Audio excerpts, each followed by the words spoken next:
Isla Latania was a popular enough name that when you heard it, it seemed to relate to a certain person. It was fascinating. People have always discussed this name. Some thought it was the name of a little girl. However, whoever she was not famous. In fact, Isla was only a minor character in the novel The Girl Was Waiting for a Man.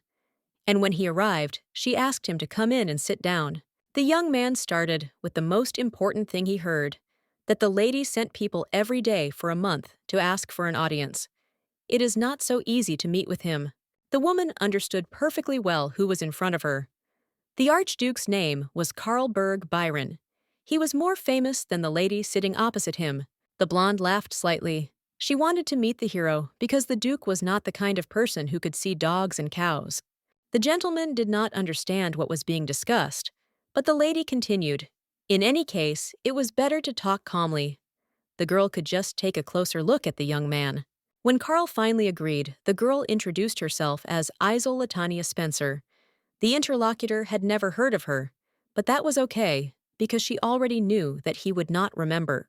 The woman's family had only recently received the title of aristocrats, so they were little known, and the young man had a thoughtful expression on his face.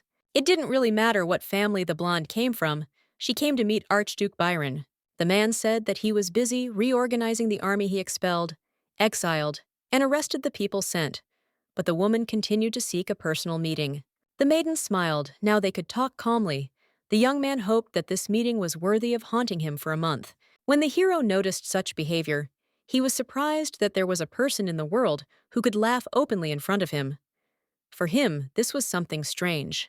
Carl was born straightforward, always spoke majestically, which caused him problems with the knights and members of the imperial family. Berg had broad shoulders and seemingly graceful features, but most ladies avoided him. It was not easy for them to approach him. The blonde asked Latania to start with the most important thing the lady needed help, and although she understood that the young man had no time at all, she intended to pay generously. After a moment's silence, the gentleman said that he wished to listen first. The lady calmly explained that she would do something simple, but that there might be a noise since the action risked being confused with a riot. The duke could calm the people when the time finally came to act. The young man remembered that rebellion was punishable by the death of 3 generations of the family that had arranged everything. The woman seemed not to understand what she was talking about. Carl had no intention of becoming a conspirator. She was offering him to lead an uprising, and that was not normal. Calmly continuing to smile, the blonde understood that she had foreseen such a reaction in advance. Nothing could be done about it, considering the history behind the duke's lineage. The House of Byron is a family of knights who have sworn allegiance to the imperial family for 500 years, and the men of their line were renowned for their steadfastness. It seems the hero got it all wrong. Spencer would just like the knight's power to protect her from the boundaries of law and authority. This is different from a rebellion that will not even be raised. Charles had every right to look at the situation as he liked, but it was best to assume that it was the salvation of the empire and the world, and surely the gentleman had long been aware that the monsters banished to the ends of the earth had begun to return, and something had to be done to ensure that the empire would not ultimately end up in danger. 15 days will be enough for the emperor's castle to collapse. The girl again asks for help, and in return, she will take care of the problem with the soldiers. The blonde promised to provide food for 500,000 soldiers. The hero froze. He had been trying to solve this problem for more than 2 months, and now Spencer volunteered to do everything. The lady would do all this for free, only on condition that she would receive help. The man asked again the prices for food, and everything else had risen sharply, so he did not believe it. Isla found what was happening quite logical. She was asking for help from a high-ranking person, so she was ready to pay the price. Everyone knows well what place the archduke occupies in the empire. Under martial law, Byron has more power than the ruler himself. The man still didn't understand who was in front of him. He heard about the Spencer family. For the first time, she knew a secret known to few and set ridiculous conditions. It was interesting to know who was hiding under the mask of an aristocrat. The girl began her story, calmly saying that she had previously lived in poverty, but did not think that money was the most important thing. There was silence. The lady laughed, because she was joking. The funds helped her to capture the Empire's information network, buy a wizard and many mercenaries to fight the monsters. Spencer has no time, a lot of money, but she did not have time to use it. So as not to waste precious minutes, she asked to give her an answer right away.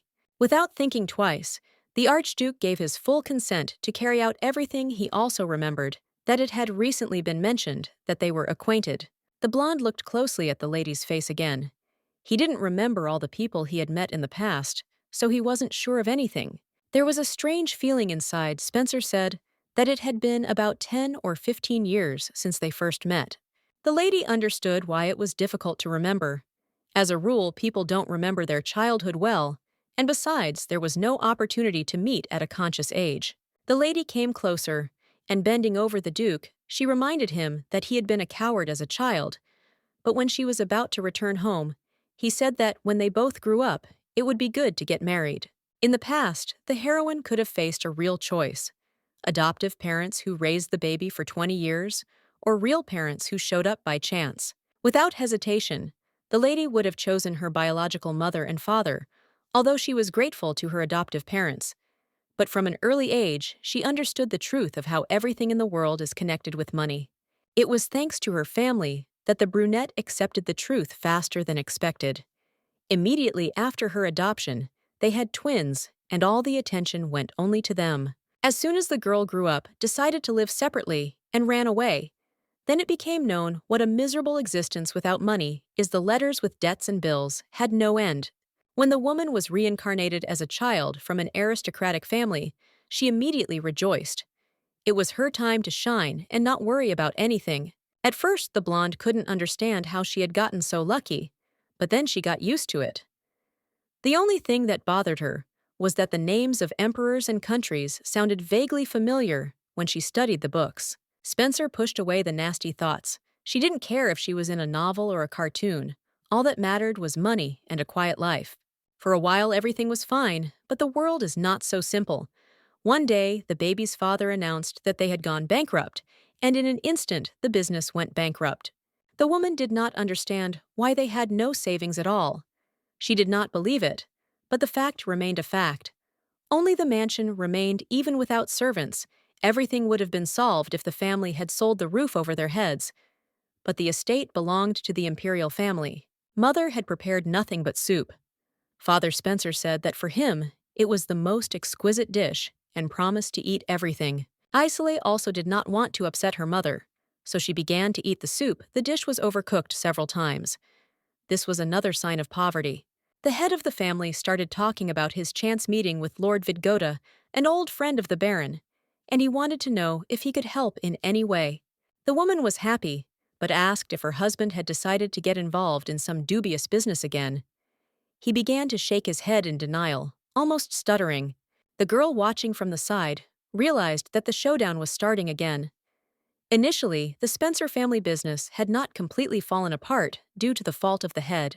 Just as the business was starting to pick up steam, a promissory note appeared out of nowhere, and when the man inherited it, it was difficult to fix. Spencer wanted to revive his family and started a business with his last money. He had great hopes, but in the end, he was deceived by a friend and spent all his savings. The Baron's wife smiled, saying that she would trust the young man. He immediately nodded, but that's how he got caught, letting the lady understand that he was really going to get involved in some kind of scheme again.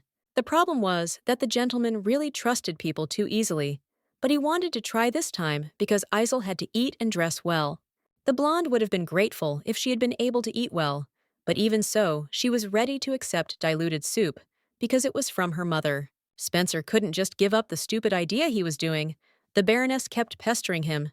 Many aristocrats died of starvation, thinking exactly the same way he did.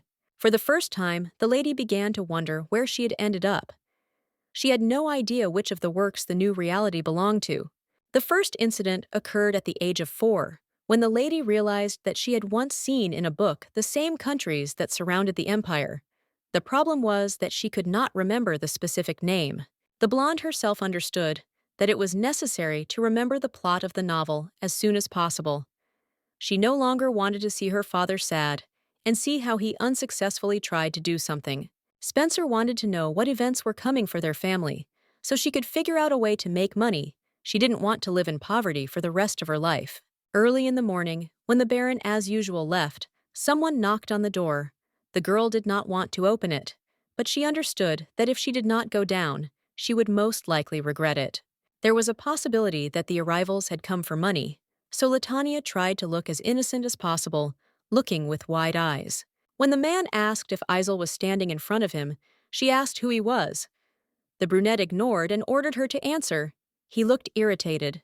The lady had an incredible desire to slam the door right in the young man's face, but there was no choice. She nodded, and then the stranger took out some paper. The brunette expressed hope that the lady at least knew how to read, but when she couldn't figure out the letters, he became even more angry than before. He muttered under his breath his displeasure, because he would have to take the girl with him, and also spend twice as much time training her. The lady smiled, but inside she was angry at what was said. The maiden realized what family the stranger belonged to, and said that he was stupid, since he himself did not understand how she guessed he could not do anything, because there was a child standing in front of him, but he began to boil with anger. The young man advised her not to accept Basciel's invitation, and after that he left Spencer's side with displeasure. Her mood had been ruined since the morning. During the day, the girl showed the document to her parents. Beric asked if the little girl had read the contents. She nodded. The descendants of the family can attend classes organized by the Duke's family. Previously, Isel did not know that her family was a side branch of the Basciel house. As expected, she only remembered fragments, but she was sure that this family controlled the empire. The father did not force the little girl to go to classes, but she needed to understand that all the children attending classes came from high-ranking noble families. The parents were worried that their daughter would be discriminated against in that place, but Isela herself didn't care. She was worried about Beoric. He could have a mental wound. The blonde had no idea whether his daughter would be able to cope with the material, which was very difficult to learn. After all, those classes were taught by the best teachers in the empire. Mother assured Isel that everything would be fine. She had not been able to obtain basic knowledge, and there was no such opportunity in the future, so it was time to seize the chance. Even so, the woman understood her husband's feelings. It was difficult to explain that a child could be bullied because he came from a poor family. The girl agreed to go to classes despite everything, and soon she and her father found themselves at the entrance to the castle. It really was huge. The guard standing at the entrance looked at the document and could not believe his eyes. Beoric had to introduce himself, but his last name was not known to the public. The girl had never encountered such ignorance before. Anyone can hear a name for the first time in their life, but there is no point in talking about it out loud. The little girl didn't want to answer directly, but she found a way. She asked if the knight was a nobleman because he addressed Spencer as you. Even if the clothes looked unsightly, everyone had to understand that an aristocrat remains an aristocrat. Nothing changes. The guard stepped back and invited them to enter the castle. The Baron was getting more and more worried because even an ordinary person was belittling them, which meant that the situation in class should have been worse. After 10 minutes, the two found themselves at the main door. From there, Isel had to go alone. The father asked the lady to be careful, and going down, patted her on the head. Behind them, the voice of the same man who brought the message was heard. He did not expect to see Spencer in the castle, because it was obvious that they did not belong there. The brunette grinned evilly when he noticed that the nobleman was slow-witted.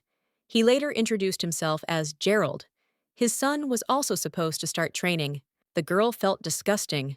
Basciel made unpleasant comments, and on top of all this, he deigned to introduce himself after a few days of acquaintance. Spencer extended her hand to shake it, but the brunette demonstratively turned around and left, noting that he should hurry to class. As Gerald left, he wiped his sleeve as if he was disgusted, and this behavior made the lady even more angry. Spencer wanted to see what was so special about this man's son, and that gave her another reason to attend the classes. The girl entered the hall. Strangely enough, there was only one person there, although it seemed like the lesson was supposed to start in a few minutes. Having climbed down from the stands, the child came up to introduce herself, but when she pronounced Lanciayu's name incorrectly, she almost burst into tears from shame. She clearly had a dialect, and when she calmed down a little, she told me that her father was from Herta and her mother from the province of Lebert, and they moved to Arafox. The little girl trained herself to speak correctly, because in the capital, they despise those who speak in dialect, But when she gets nervous, she still can't control herself. In fact, this is true. But people from the capital are generally picky. They despise low status or poverty. The blonde calmed down a little and introduced herself. Normally, she is from the Ermid clan. Another person entered the hall. He immediately addressed Isel, while Lancia, who was standing behind, began to shake. She did not understand what was happening. The brunette smiled contemptuously. He had heard from his father that the girl had only status from the aristocrat, and that was low, she shouldn't have come. Turning to Lancia, he looked at her with disapproval, knowing who was in front of her. She still got involved with someone unknown. Spencer stood silently, but gave the boy an angry look after a moment. She asked how old he was to lead up to her answer. The boy remained arrogant. He stated that he was older than Isel. He was 10 years old. Saying this information, the young man did not know what awaited him. The little girl asked what the older one was doing in a group with 8-year-olds. Maybe he was just stupid? The hero froze in horror. But that was not all. Despite their age difference, their heights were almost the same. Lancia was taller than the boy. And so, Isla asked if he was really 10 years old. The girl watched as the hero became even more angry. Every time she saw annoying people, the words burst out as if by themselves. The brunette began to apologize, reminding that he had a high status. Several more guys had already gathered and were interested in what was happening. The blonde said she didn't know who Raven Basciel was. Ermin confirmed she had never heard of the man. The boy was already beginning to get really angry. He started shouting louder once again, forcing her to apologize. The lady didn't know what would happen if she refused. Spencer quickly came up with a way to get revenge on Raven. He ordered her to kneel down and apologize properly. It was his mistake. The blonde didn't resist and came closer. A moment later, she hit the guy in the nose with her forehead. He started bleeding. It was worthy of joy. Raven decided that he would not listen to the lecture because it hurt, so he immediately ran out of the classroom. However, the lady did not care. She did not want to silently endure the bullying. The teacher entered the hall. He immediately looked around the seats and realized that one person was missing. But first, he decided to properly introduce himself to the class. The man's name was Erzakiel, a scholar of the Basciel family, who was going to be responsible for the boys who were sent to the lesson. First, the young man studied the hall. The blonde looked like a servant. Ermund was obviously sitting next to her. He had repeatedly encountered a situation where they brought servants with them. The man stated that he hoped Lancia would hear him and send the maid away, but Isolé interrupted, saying that she was in fact a noblewoman. The blonde handed over a paper, an official document, that had been brought to her a few days ago. She saw condemnation in the eyes, because she did not look like a descendant of the Basciel side branch. Erzakiel apologized for his mistake, and left. The girl was even surprised, because she thought that he would ignore what was said. He easily admitted that he was wrong. At the end of the lesson, the young man said that they needed to read a book, after which there might be an exam. No one wanted this because whenever it comes to studying, children are always against it. The girl thought that the publication would be given out for free, but then the magician said that the book could easily be bought in any store on the main street of the city. The class ended when everyone left. The teacher called Isel and gave her his edition. Then he gave her a few more, while she didn't understand what was happening. The hero asked to follow him, and Spencer began to get angry in advance, thinking that she was simply being forced to work given her background. Latania offered to help, but the blonde promised that everything would be fine and said that she would be back soon. Finally, when the two stopped to let the girl catch her breath, the man took one book but left one behind. Isley didn't understand why that happened. The teacher had a similar book. He didn't need a second one. The heroine asked again what this had to do with the fact that he gave one edition. The man pretended that the book was old. Spencer looked at the cover. It was in perfect condition. It was obvious that no one had ever read it. The girl knew that she was called simply to give the publication away, so that no one would know that she had not bought it. She sincerely thanked her and was about to leave. Opening the first page, the lady realized that the last name was familiar to her Velen. It seemed that the woman began to remember what she had once read. She had just met Archmage Burgivos. He was a wizard who controlled the sea surface, a character who was always accompanied by storms and rains. Before going out to sea, sailors usually drank alcohol and sang songs to swallow the storm caused by Velen, There was a special phrase that showed the power of a man. In the novel, the mage was in his early 40s and wore a monocle, which is probably around the age he became an archmage, meaning the events take place 10 years before. Isley tried to remember the plot of the book again, but then she was pulled out. They were already driving home. Lancia asked if Spencer was in pain. She looked a little worried. The blonde said that she was fine and thanked them for giving her a lift so that she wouldn't have to carry the heavy book herself. She asked a question in return. Lancia was also humiliated in a way, but she said that she didn't see a problem because compared to her, Isley had it worse. Despite the fact that she was broke, she still looked more like an aristocrat. When they arrived at the estate, the lady thanked them again and asked them not to worry about the accent. After all, the dialect sounded quite nice. The most important thing is to remain confident in yourself because it doesn't matter that the girl uses some unusual words.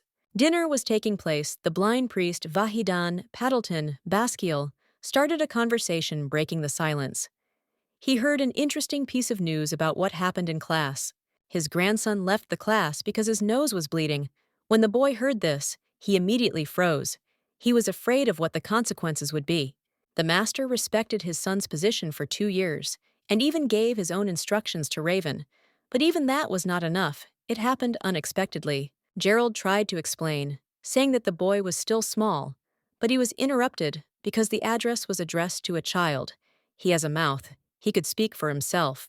The brunette was asked if he had followed the order simply because he was injured, or if there was something else. He seemed to have been beaten by a pathetic girl. Winster made another attempt to say something, but was again cut off. The man sitting at the table smiled, which caused anger. Trying to calm down, Gerald clenched his hand into a fist under the table, which made it a little easier for him to cope with what was happening, which was upsetting him. For Vahidin, the fact that an indirect descendant decided to touch a direct one was amusing. The master ordered that the girl be brought in for a conversation. When dinner was over, the chief stood up and left, leaving only 3. Gerald turned to his son with a voice full of hatred, disgusted by the situation they had found themselves in. At this time, Spencer was still trying to piece together the pieces of information strangely, but the affair with Velen did not seem to be romantic. The girl already had a rough idea for the piece, but she couldn't remember the details. Only despair and destruction, the extinction of people, came to mind. It became clear that the world the lady had found herself in would perish. Despite the fact that she had gaps in her memory, the overall picture was still emerging. Evil was to spread, and the people who tried to stop it would become the main characters. What was written on the pages would become reality. Spencer was afraid that she was risking her own life. Initially, her family was ruined, but now she was facing death, which was a bigger problem. Even though Isolé suffered hardships from poverty day after day, the world looked calm and serene, as if nothing was threatening it. The war seemed something distant and alien. It was difficult to imagine monsters raging in the capital. The girl was afraid that everything would be destroyed. The girl came to the shop where she was met by an old man. He asked what business she had come for, and assumed that she wanted to borrow a book again. The man was tired of repeating that he worked in a store where publications were usually bought, but he still gave the girl one book again. He felt sorry for her. The little girl said that she actually needed something else. The lady was not looking for a playmate. She had some important question. Handing over the publication, Spencer asked if it was true that there was only one newspaper publication in the capital. It turned out that there were actually 3. When the lady received the answer, she asked about the morning newspaper. The old man was about to say something, but changed his mind. The little girl cannot have serious intentions. The blonde started talking about Knox. The publishing house had only recently opened, and the man jokingly asked if the girl was going to get a job there. Isolé had another plan. It was that newspaper that first reported about the approaching end of the world, despite the desire of the nobles to hide the truth of their lives. The consequences of the news still came to light with regularity. The red-eyed woman was becoming more and more immersed in reality. She hadn't messed anything up. The publisher was truthful, and this was confirmed by the novel. The woman was unsure of her feelings. The newspaper was either going to upset her or, on the contrary, make her happy.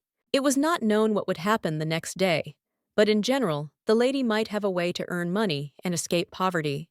More importantly, no matter how hard the little girl tried, She could not remember the main characters of the story, and this upset her greatly. The girl strained her memory with all her might, but even so, she was powerless to change anything. Besides, the characters were probably children.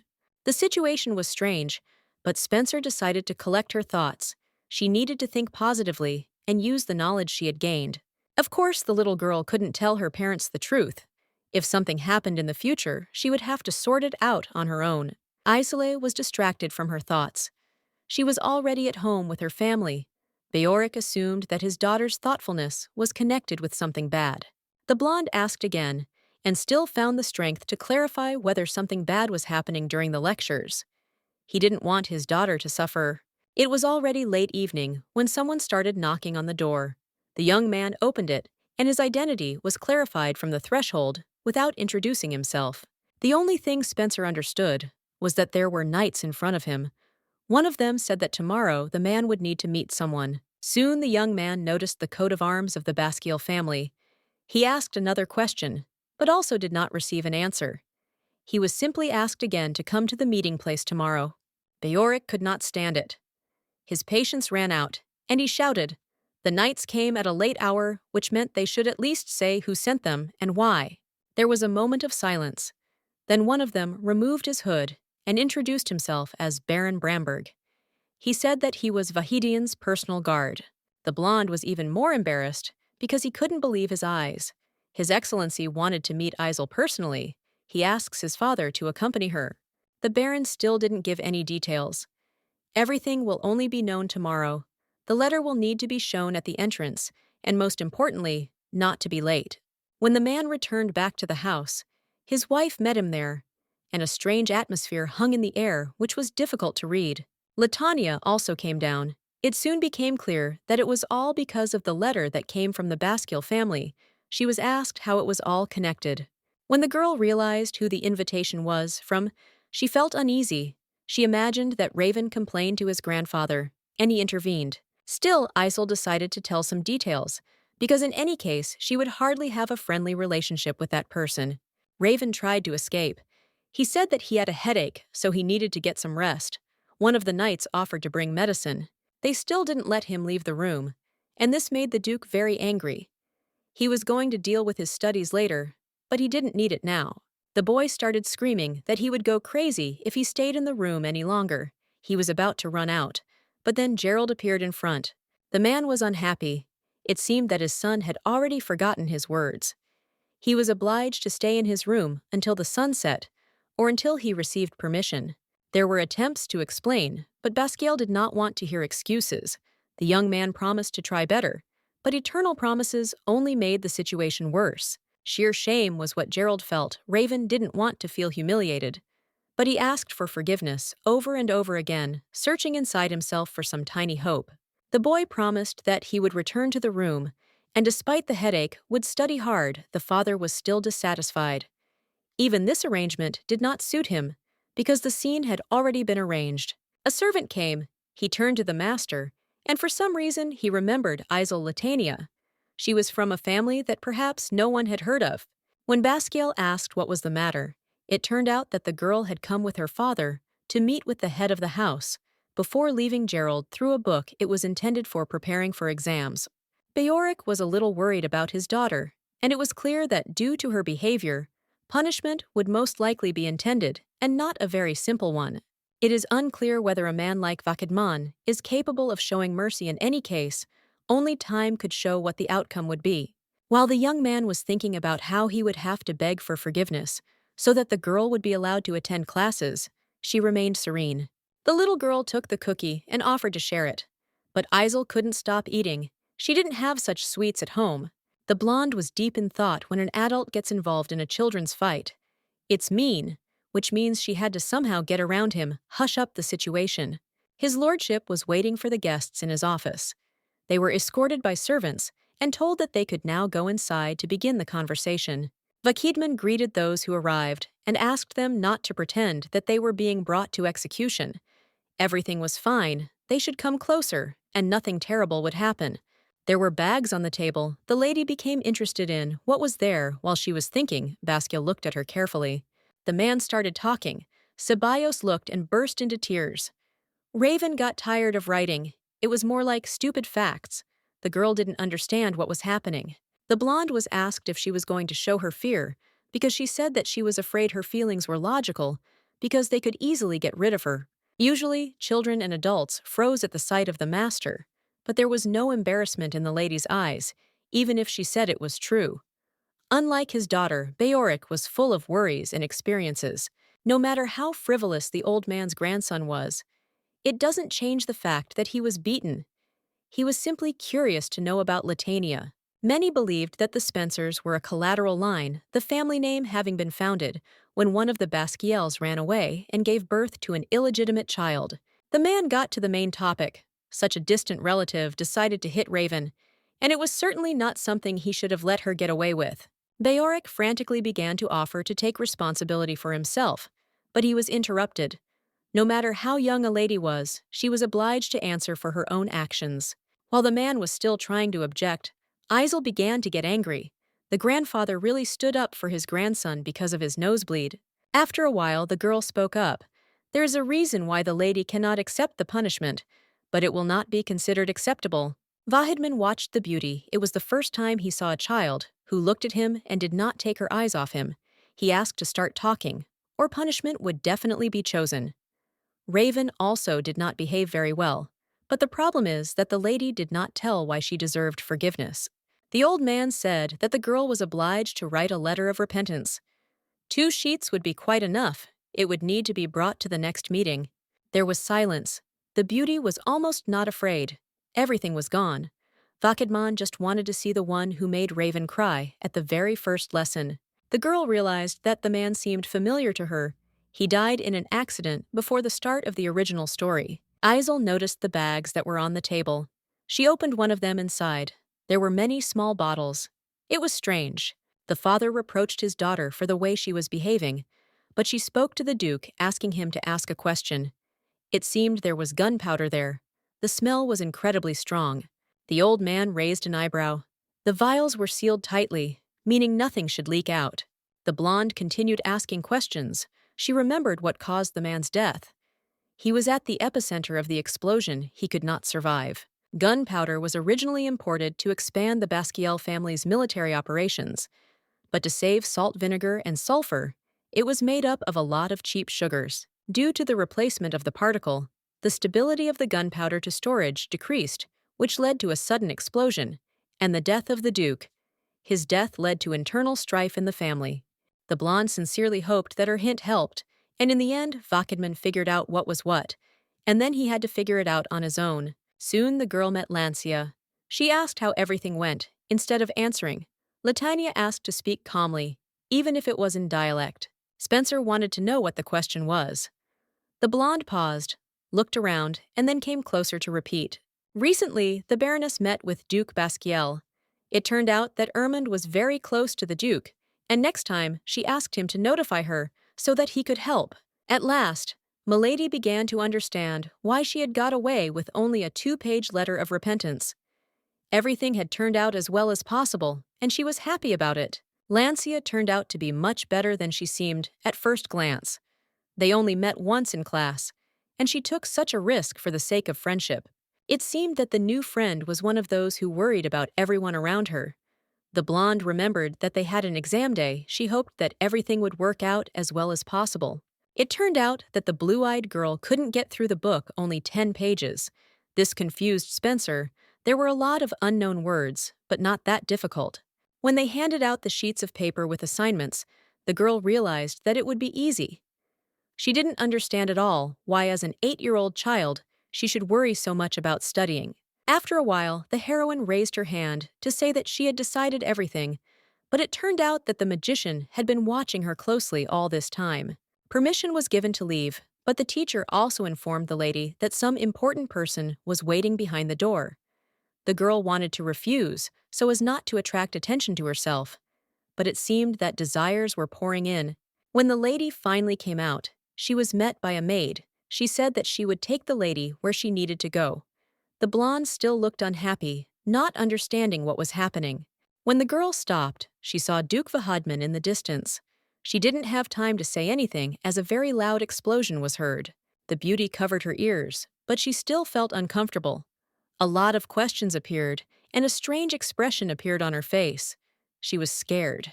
When the blonde got up, she realized that there was a transparent wall nearby. The Duke came up to her and asked if she was scared the girl was angry because he was smiling. No matter how stressed the resilient lady was, she would still be scared. The blonde assumed that Basciel detonated the bomb just to test it. The lady asked what would happen next time, and the old man smiled, saying that he could do it again. The man's personality was really interesting. The girl had never seen anything flammable explode near her, and they asked her whether the explosion seemed strong or weak. Last time, Spencer said that she was confused by the sweet smell the family conducted an inspection, and it turned out that there was a lot of cheap sugar the seller dared to deceive the Duke and put cheap gunpowder in order to reduce the price.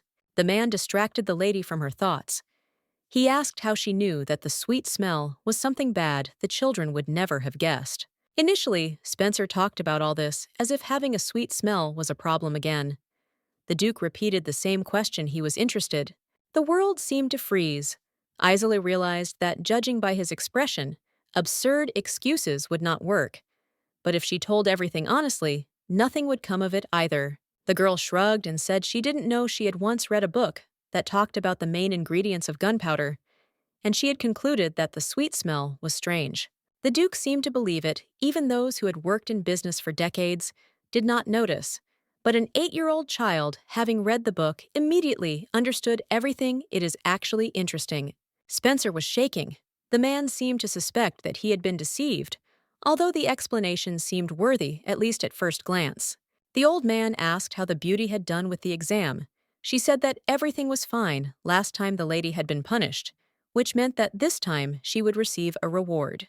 The Duke retained his position, as Secretary Bayorich would serve under him. He was quite good at business, and if he was taught a little, everything would be fine. Just by looking at the child, you can tell that the parents are even better, so the appointment of the man to the position is the merit of Spencer Jr. Vahidman took an envelope out of his pocket. He invited his family to his birthday, which was supposed to take place in a week. This was purely his wish. There was silence in the Duke's estate. Gerald came into his son's room. He was very angry because it seemed the exam results had arrived. The boy failed to pass even the first test, which meant that he was not capable of anything, although from an early age he received an education that others could not even dream of. It took Gerald about 2 days to get up. He handed the child the sword and ordered him to break it.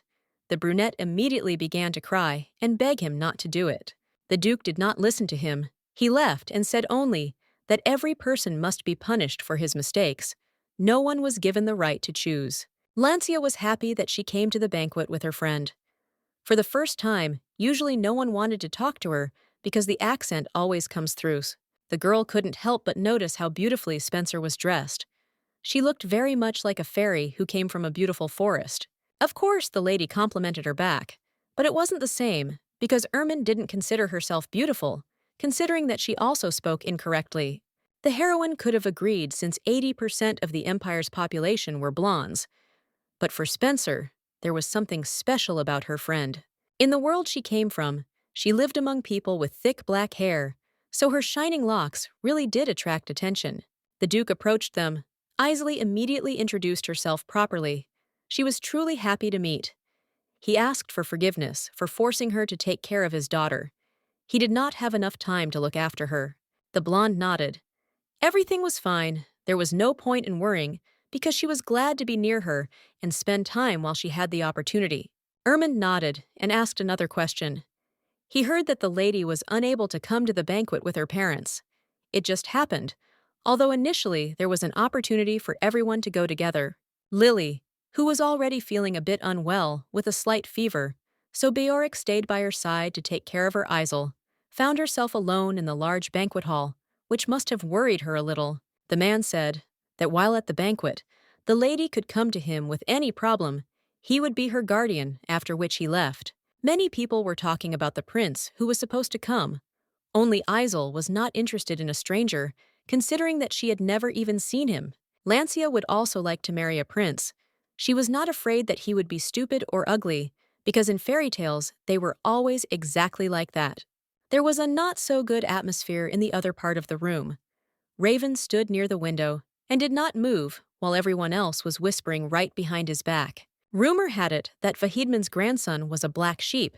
The young gentleman was unable to enter the academy, so he had to accept the fact that wherever he went, he would always be labeled. The boy lost his favorite sword. He was locked in a room for 10 hours every day, so that he had no time to be distracted by anything other than studying. He was also allowed to sleep only after midnight. The young man was angry at Isel, believing that everything started only because of her. He was constantly compared to her, so he decided to take revenge. Lancia went to get some sweets. The lady was left alone. The people from the Basciel family were walking back and forth to greet the guests, and the young master stood in the corner, all alone. They say that position makes the man, but the sight of a man who occupies a prominent position but does nothing was truly detrimental. The girl noticed how some child approached Raven, but he pushed him away. She was not going to interfere, but seeing how he picked up a knife, she quickly rushed forward. Prince Ishmael had already arrived. Gerald had met him. It seemed that this was the first time the young man had left his castle to meet people and talk to someone. The man bowed in respect, and the people around him whispered, because the boy was not supposed to become an emperor, and therefore did not require such respect. A representative of the Basciel family didn't have to bow his head to just the fifth prince. His position had been quite precarious lately. The choice of Duke Vahidman's successor was just around the corner. Gerald understood that Raven's appearance was enough for everyone to forget about him, in which case he was forced to maintain contact with the imperial family. The prince said that a nobleman was not obliged to be so polite to him, but the brunette shook his head for a servant who enjoyed the king's favor. This was a completely normal reaction. The young man decided to ask about Raven. He heard that the hero failed at the academy this time, but he would surely be lucky next time. In fact, Gerald did not want to support his son's wishes. He had already disgraced him. Ishmael chuckled. There was still time he could have given him another chance. The blonde knew where the conversation was heading, so he asked for forgiveness for what he said he hoped that everything would be forgiven, given his age. The prince wanted to say something else, but his assistant turned to him.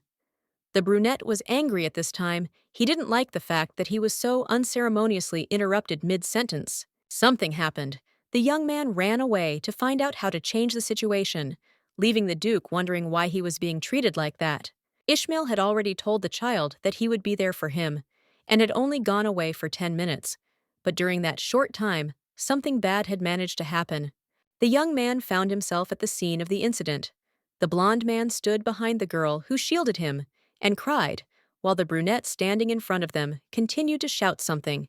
Ishmael wanted to know who it was in front of him, because the beauty remained calm, even in an unpredictable situation.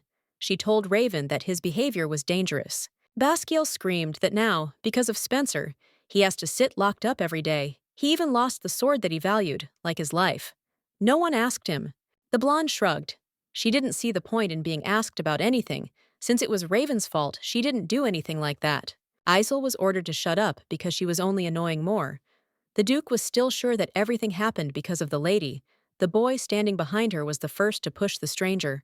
The woman did not understand what to do. The young man asked her to give him the knife. Otherwise it would only get worse. He was not going to go into details.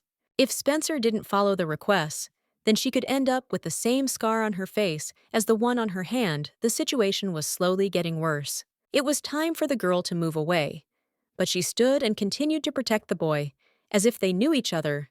The stranger standing behind was sobbing as if it was painful for him. The beauty realized that she couldn't just leave like that. She introduced the young man as her boyfriend. Both of them froze with wide eyes. Once again, the lady asked to stop the hysteria, because there would be even more problems again. They did not listen to her. No one dared to tell Raven what to do.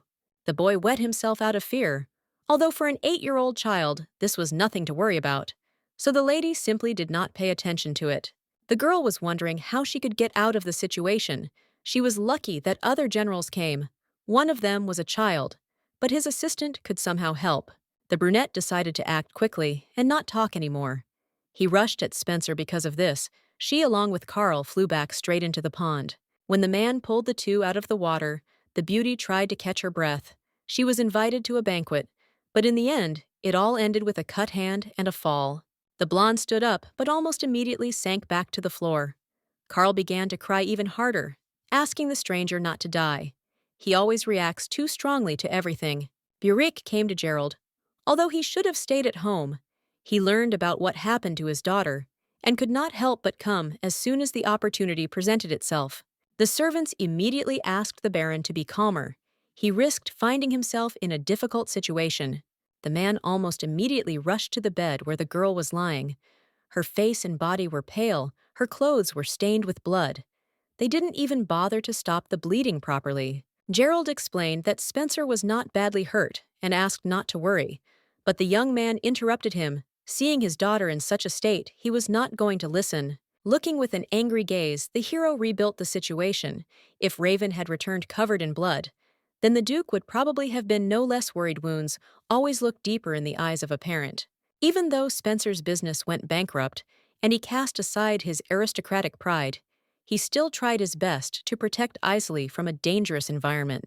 After he received the news that his beloved daughter had fallen into a pond and been injured while going to a banquet, he could not stand by. The man loudly asked where Raven was, but he was not answered immediately. Even if he did something wrong, there was a wall between Basciel and Spencer. Their status was different. The brunette explained that he had already scolded the child thoroughly and sent him to another place. Beoric did not calm down. He was going to personally find out what happened in the hall. The Duke didn't like what was happening. He noted with displeasure that they were not equal, but the blonde was already on the edge, so he grabbed the young man by the throat, asking how they were different. The blonde wasn't joking when he behaved like that. His daughter wasn't able to change her bandage because she was unconscious, but the man dared to continue thinking about inequality. The brunette did not want to listen to lectures from someone he was not interested in, so he ordered the guards to grab Beoric and drag him away. The hero did not calm down, even like that. He ordered Raven to be brought in to hear once again how the events developed. Gerald got angry. He would not allow his son to be touched, knowing what the consequences could be. The man called more knights and ordered them to seize the one who behaved disrespectfully. The voice of Vahidman was heard. For some reason, he sided with Beoric. The voice immediately subsided. The young man asked again what his father had forgotten in the room. The old man straightened his son's collar and said that, even so, they both did the wrong thing. The blonde attempted to explain, but of course, no one listened to him, and a strange silence hung in the room, which lasted for several minutes. Having cleared his throat, Gerald tried to send the gentleman away, under the pretext that he was already very busy. There was no point in wasting time on trifles. It would only make the situation worse. Passing by, the Duke bowed his head and asked the Baron for forgiveness. It was not the children's fault that their parents had not raised them properly. He was sorry that Isel had suffered. Gerald didn't understand what was so special about the fallen aristocrat. The prince's voice was heard. He came, too. The girl doesn't deserve such words. She deserves more. The conversation turned to the knife, and a few seconds later, Byron's knights arrived, which was a little disconcerting because the man didn't think the situation would end exactly like this. Knights are known for being able to take on 5 warriors on their own. The boy didn't understand why they were following the boy with white hair. Only after some time did the realization begin to come that Raven had touched Byron himself. The boy lowered his voice. Isel was his benefactor because she stood up for him. The blonde remained calm, but what he said was real. He asked not to speak badly about the girl. Otherwise, Gerald risked losing his tongue. The prince froze, yet he began to realize that he should not have brought Carl to a place where he did not belong. He had overreacted even more than Beoric. Even if the heir of Duke Byron himself was great, it was not worth insulting Basciel's son right in his presence. If the man got angry, then real difficulties would begin. The brunette, as usual, tried to back down, but also reminded him that he couldn't say such things. Carl interrupted. Aristocrats don't apologize, and he was just following the rules of etiquette. The boy once again witnessed the Basciel family's pride, and it was actually disgusting to him, Gerald casually using derogatory words towards the defenseless girl. Ishmael assumed that the young man had a fever. Since he spoke so fluently, usually due to shyness, he could not even put 2 words together. The blonde wished to adhere to principles in the future and be more careful. The Duke asked to bring Raven. He is not a 2-year-old child. and therefore could fully account for his actions. The master asked him to tell how everything happened. The boy was asked to apologize. He started to say words, but also tried to justify himself. The gentleman gave him a displeased look and cut him off, reminding him what was originally required. The Basciel family had to be held accountable for what happened, so the Duke apologized. Beric nodded. He agreed with this arrangement and did not think of making trouble anymore. Isel will definitely receive proper treatment. The wound will not leave a scar, the man exhaled. He thought he raised a man, but he turned out to be a beast. The old man could not believe that someone worse than a street thug could be his son. Gerald began to shout, expressing that he had done nothing wrong, but he was ordered to shut up. The man was stripped of all his powers and ordered to go into a room from which he could not leave without permission. All he could do was agree and, gritting his teeth, leave the room. When there was silence, the gentleman offered the young man a cup of tea, at which time Carl approached the bed on which the girl was lying. The boy looked straight into her eyes and then whispered that she was like a prince on a white horse. The prince raised an eyebrow in displeasure, because Byron should have taken that place. The blonde didn't listen until he decided to ask a direct question. Earlier, the girl called him her boyfriend. It could mean something. Then he stopped crying because he didn't understand. Ismail was well aware that the Duke's family had a very strict education, but he did not suspect that it was forbidden to raise any intersexual relations there. Carl realized for the first time that he had a lover. The young man repeated that they would have to get married in the future and did not listen to any persuasion. The prince was even starting to get angry. It's an old-fashioned ideology that if two people meet, they are obliged to get married at least after some time. Carl talked about his beloved, but could not stand it, and fell onto the bed. His face was burning due to the high temperature. Gerald walked down the corridor with a dissatisfied expression, followed by his son, grumbling that he had never regretted so much that he had brought the young man into the world. He was pathetic and stupid. The boy began to shake with fear. Tears welled up in his eyes. Not only could he not take care of himself, but he was also putting a spoke in the master's wheel. The man was truly sorry that this child belonged to him. He wanted to say something else, but quickly realized that it was useless, so he left his son in the corridor and left. The girl gradually began to come to her senses. She remembered that she definitely passed out after she fell into the water. The first thing she noticed was Carl lying next to her. It was assumed that the young man was simply frightened, so the lady decided not to touch him. She quietly got up and was about to leave when she was stopped and asked if she was awake. There was a blonde guy behind her. He wanted to say something else, but the lady was too tired to talk about anything. Running closer, he introduced himself, but his name still meant nothing to the girl. There was a rustling sound, and Ishmael realized that Byron had been in the room the whole time. He must have had something to say, although it seemed that his shyness had returned. The beauty came up to put her palm to his face. It was red. This meant that the young man was feeling ill. He had a fever. This is quite logical after an unexpected fall into the water. The boy could not come to his senses after the touch. Ishmael asked him to introduce himself. He did as he was told, and hearing the girl's name began to smile. The lady raised an eyebrow, wondering what she had said that made the young man immediately blossom, and he enjoyed talking to the lady. The next question was about the girl's age, when she answered that she was 8 years old. He smiled, saying that in 12 years they could do something. Ishmael laughed when he heard that the young man wanted to get married. After a while, Spencer explained everything. When she talked about the relationship, she could not think that everything would turn out exactly like this. The heroine focused on the golden hue of the eyes. She had never seen such a color in her life before, but the eyes seemed painfully familiar. The blonde heard the apology, but asked not to say it, because she herself gave false hope. The boy said that he was ready to help with anything if the lady ever had any problem. Byron was even ready to give his life. Shaking her head, the heroine was about to refuse, but froze, asking the last name again. Only then did she begin to remember what was what. In front of her was the protagonist, a character who survives in a ruined world, kills the Demon King, and becomes the emperor of the next generation. The girl clearly remembered how he was described in the book. Even when the sword cutting through the air, striking the hiding monsters, his gaze was as sharp as that of a beast. Now the woman was confused. The shy boy standing in front of her was the very knight who literally saved the world. Everything matched from his first name to his last name. It was hard to believe that the existence of a bright future lay on the fragile shoulders of an 8-year-old child. Something terrible would happen in the next 10 years. At the next lesson, the teacher announced that the exam results would only come in a few days. All the children in the room, for some reason, were incredibly gloomy. Even Lancia.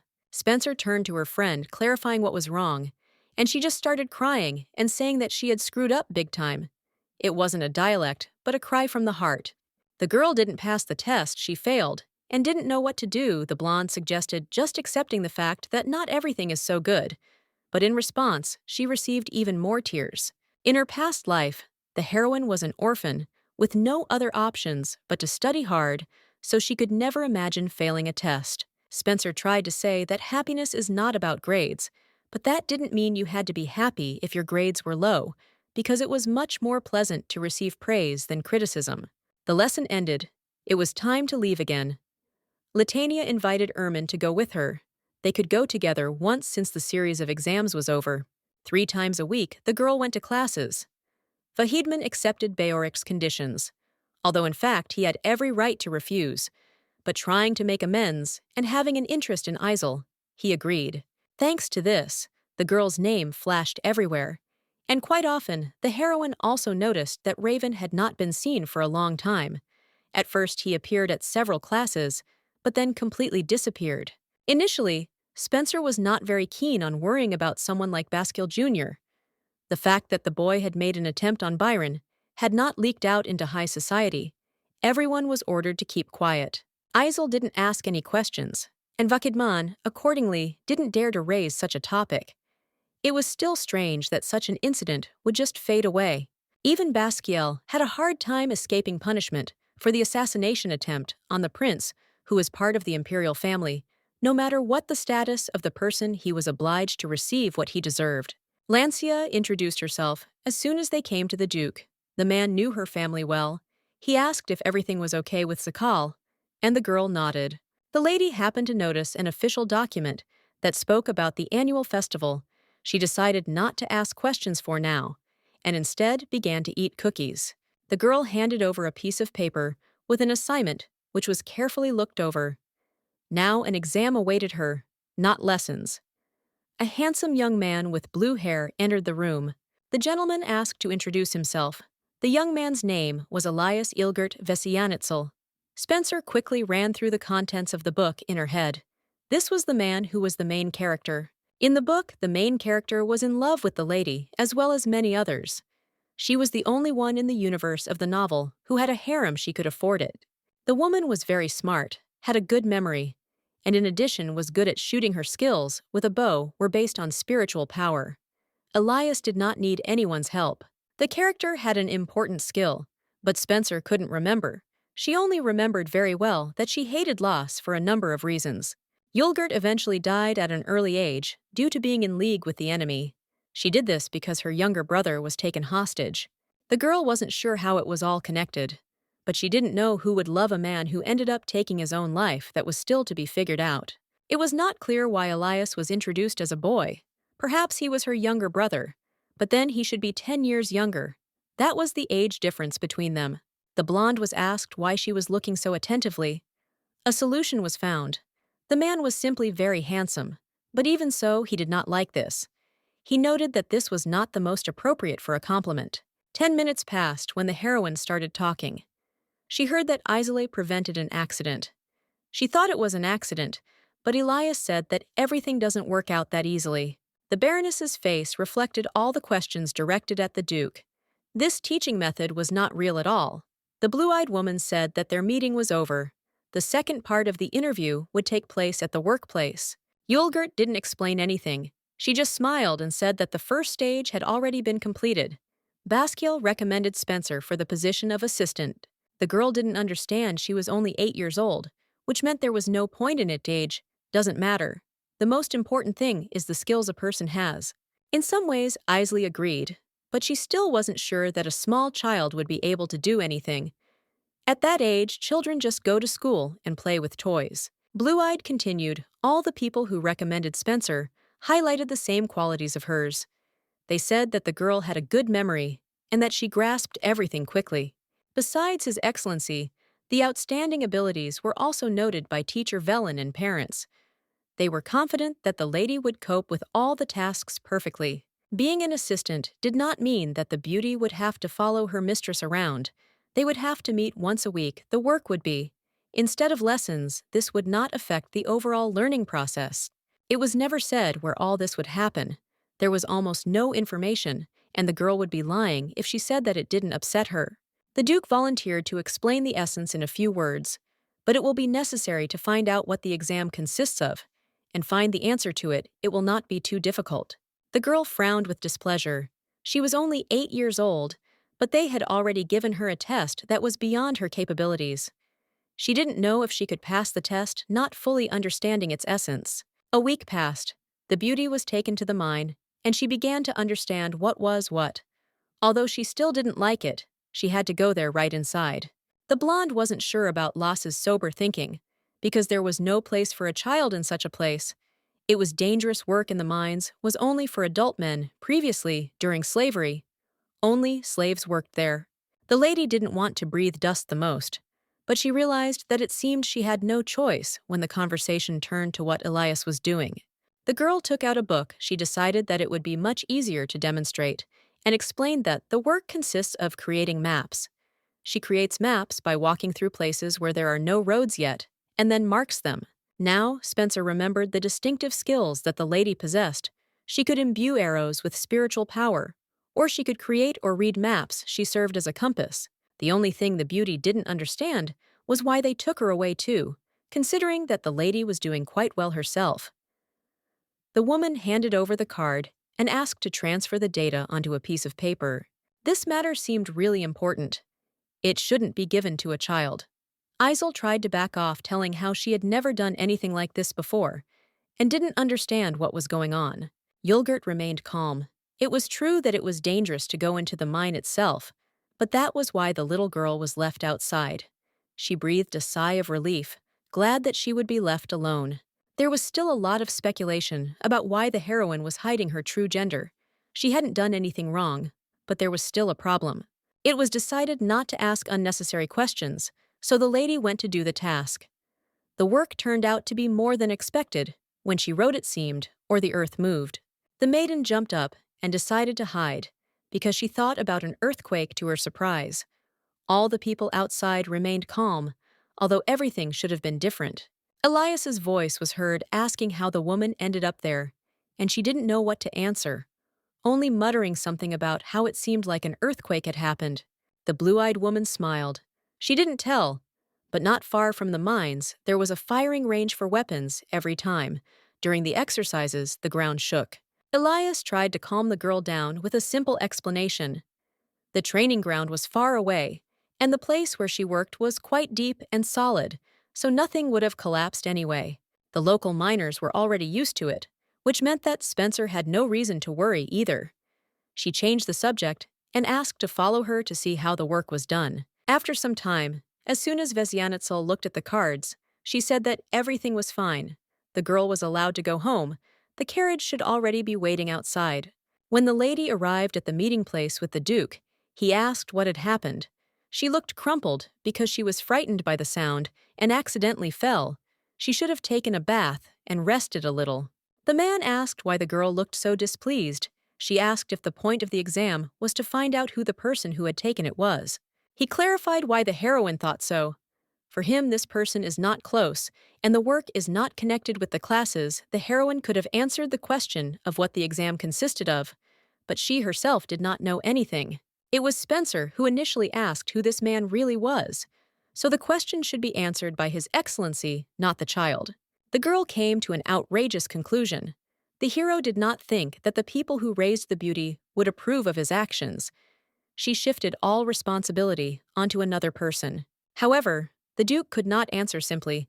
He continued to persistently hide Elias's true identity, and in return, he handed over a scarlet-colored bag, inside of which was gold. The blonde already wanted to ask what was what, but everything was already explained to her. If she managed to double the coins, they would give her all the contents, but if she was not capable of this, she would never again be accepted into Basciel's mansion. Preventing the end of the world is not that easy. You still have to work hard for it. After much thought, the woman decided that it was impossible to stop the inevitable, so she came to the conclusion that she needed to save up money, buy an island, and hide there. There were many limitations in the world. The child was capable of little. She had practically no options, but still the heroine tried to build a special plan. The little girl was met by one of the servants. He asked what she needed, but in response, he received only a silent smile. She obviously did not know where she came, since she could not even explain the purpose of her visit. A woman came up, noticing that the conversation was unfolding. The blonde looked around. She didn't often see Nine Tails as a child. She worked in a capital bar in such a place. There were only people with money who wanted to hit the jackpot. Unlike other information guilds that were located in dark, gloomy places, these people were located in a busy area. While the two were discussing what to do with the child, she caught the attention of the red-haired man. The hero addressed the noblewoman respectfully and bowed down to listen to her. In front of her was Vesemir Winston. There was no doubt, or as he was also called, the nine-tailed one. The blonde lowered her voice. She knew that this man would do anything for money. Hearing this, he immediately picked up the girl and said that they would be right back, right after the conversation. The beauty was seated in a chair in the office. She did not know what to do next because, being a child, she should not have created an atmosphere conducive to negotiations. The red-haired man asked who sent the baby, and she proudly gave her name. These were not jokes. No one sold her the information. She found the person she needed on her own. Vesemir was starting to get irritated. The girl could think about anything, but she should be more careful, so as not to get herself into a lot of trouble. It would be better for her to answer the question posed. The blonde, shrugging her shoulders, repeated the same thing, and this confused him even more. An ordinary child would have already burst into tears because of the suddenly threatening atmosphere, but her facial expression did not change. Initially, the purpose of the visit was something special. It would be hard to believe, but the heroine heard that there are people who have been buying and selling information since the age of 7. I wanted to scream. The nine-tailed one had never told anyone about such things. Besides, there were those who knew the guy at that age, but had died long ago, doing not very good things, taking the secret with them. There was a goddess of daggerspear and betrayal. Her name was Kaleum, and Vesemir was her ardent follower, believing that she was the being who could grant what he desired. The nickname comes from the wolf that Kaleum raised. As the girl understood, this was how Kaleum wanted to protect herself. However, people usually ask who could have leaked the information. The blonde knew what to say. She had already come up with what came from the goddess after the revelation. This, of course, was a lie, but since the maiden had read the book, she had revelations from the author that would be useful to her. Now the man began to understand that this orphan wandering around the hall was the messenger of God in whom he had believed all his life, and now he would receive what he had been waiting for all this time. Tears started flowing from her eyes against her will. Spencer froze and cleared her throat. She had absolutely no idea how to react to such a manifestation. It was already too much. The blonde should have already started to feel guilty, but she quickly sat down. The whole world was in danger, which meant that she had to think mainly only about this. When the heroine said that, during all this time, Vesemir had managed to accomplish a lot. He rushed to hug her and cried even more. After 10 minutes, he calmed down and asked for forgiveness. The girl decided to move on to her request. The woman asked to be called by her name. The man assumed that she wanted to keep her message a secret. He did not rise from his knees because he wanted to continue to show his respect. There were still doubts lurking inside, as far as Spencer remembered. The book described the red-haired man as a very cynical, straightforward, and cruel person. Perhaps he had changed. Standing up, Isel pulled out the intrigue and then told everything as it was. The world was in danger. They could talk about it, but if someone else heard about it, they would take them for crazy. The young man nodded. He doesn't know if the end of the world will come, but since the girl came to him, it means it's true, and he believed it. The lady needed information. She asked to go somewhere. The man still had work to do, but he quickly agreed to leave. Isley found him for the sake of world peace. He couldn't sit back. It wasn't a problem. When the young man grabbed a piece of paper, he ran out and handed it into the hands of his boss. It said that he wanted to resign. Cooperation was not very pleasant. The girl asked where Winston got the letter from. He just shrugged. Usually every employee carries it under his heart, just so that it is close by, just in case. The place where the Baroness was heading was where thousands of lives intertwined, where there were many different trade offers, a place where there was big money. At first, Winston did not understand how they ended up in the largest investment company in the capital. It was time to go inside. The man did not ask questions, knowing that he was doing everything right. There were many different people inside. They had one goal, and what brought them together under one roof was money. It was important to each of them. In the end, everyone who arrived had the desire to earn more money in the end. Isel had the same goal, so she could not blame them in any way. The girl brought with her the bag that the Duke had given her. She thought that his task was specific, but looking back, she realized that it was quite easy and would be within her power. Even so, the bag is filled to the brim with coins, and it will be difficult to double everything. But judging from economics lessons, no one has ever asked to double money in a short time. Weidman mentioned that the girl had no chance of returning to the estate. If she lost everything, she left a piece of gold at home, and of course took everything else with her. The man addressed Isel as a mistress, and she decided to leave things as they were and not waste time on swearing. She pointed her finger forward, where she wanted to invest. The girl repeated again that she needed more money. Vesemir thought that people themselves should give everything to save this world. It was a kind of donation. The blonde thought about it because she couldn't explain everything directly. She heard that the guy had lived in dark alleys since childhood and wandered around all sorts of streets. That's why he was such a simpleton. Unfortunately, no one would give money so easily, only if she said that all this was for the sake of saving the world. Isel quietly whispered that she should under no circumstances reveal what she was doing. For a good, peaceful future, something more than faith and belief is needed. In the end, the world can be saved by money and faith. It is worth being careful and moving forward. In any case, Isel was only aware of what would happen in the distant future. But that didn't mean she couldn't choose a good investment. She had to be prepared for everything. The end of the world will not happen in one moment. Usually some good things happen first and then some more. The first thing that comes to mind is hunger, and that's scary. With its bony hand, hunger will first touch the provinces where there are years of poor harvests. The book often mentioned the story of how many people suffered due to lack of food. The girl was going to invest in the cooperative guild of Revendell they sold, and bought grain fruits and vegetables in huge quantities. And this was exactly what could become the first step to salvation. Finally, it was their turn, and the two entered the office where they were already expected. The girl almost immediately said that she wanted to invest. The brunette smiled, but her answer certainly could not please with investments. It was best to seek a separate consultation at the reception desk. The man pointed to the little girl and said that she would be the one investing the money. When the woman realized that she was a noblewoman, she immediately began to offer to look at all the terms of the deal.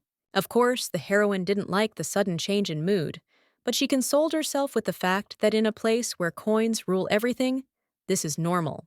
The heroine put her bag on the table, from which gold bars poured out. This made the brunette stunned even more. She began to ask where exactly the lady would like to invest. The news was shocking.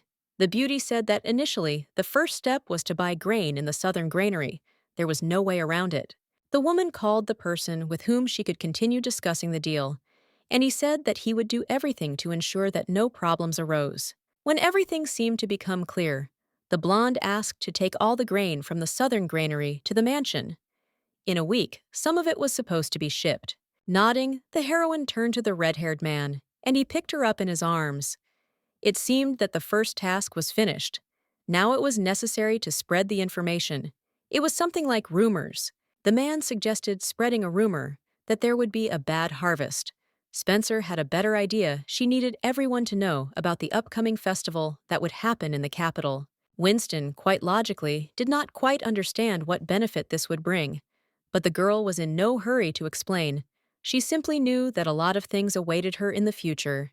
Beoric was surprised when he saw the people who arrived and unloaded the sacks. He asked his daughter where so much grain came from. Their storage was filled almost to the top. Looking at them with an innocent look, the beauty said that she bought what they were now seeing. The blonde was even more surprised. and asked where Spencer got the money for all this.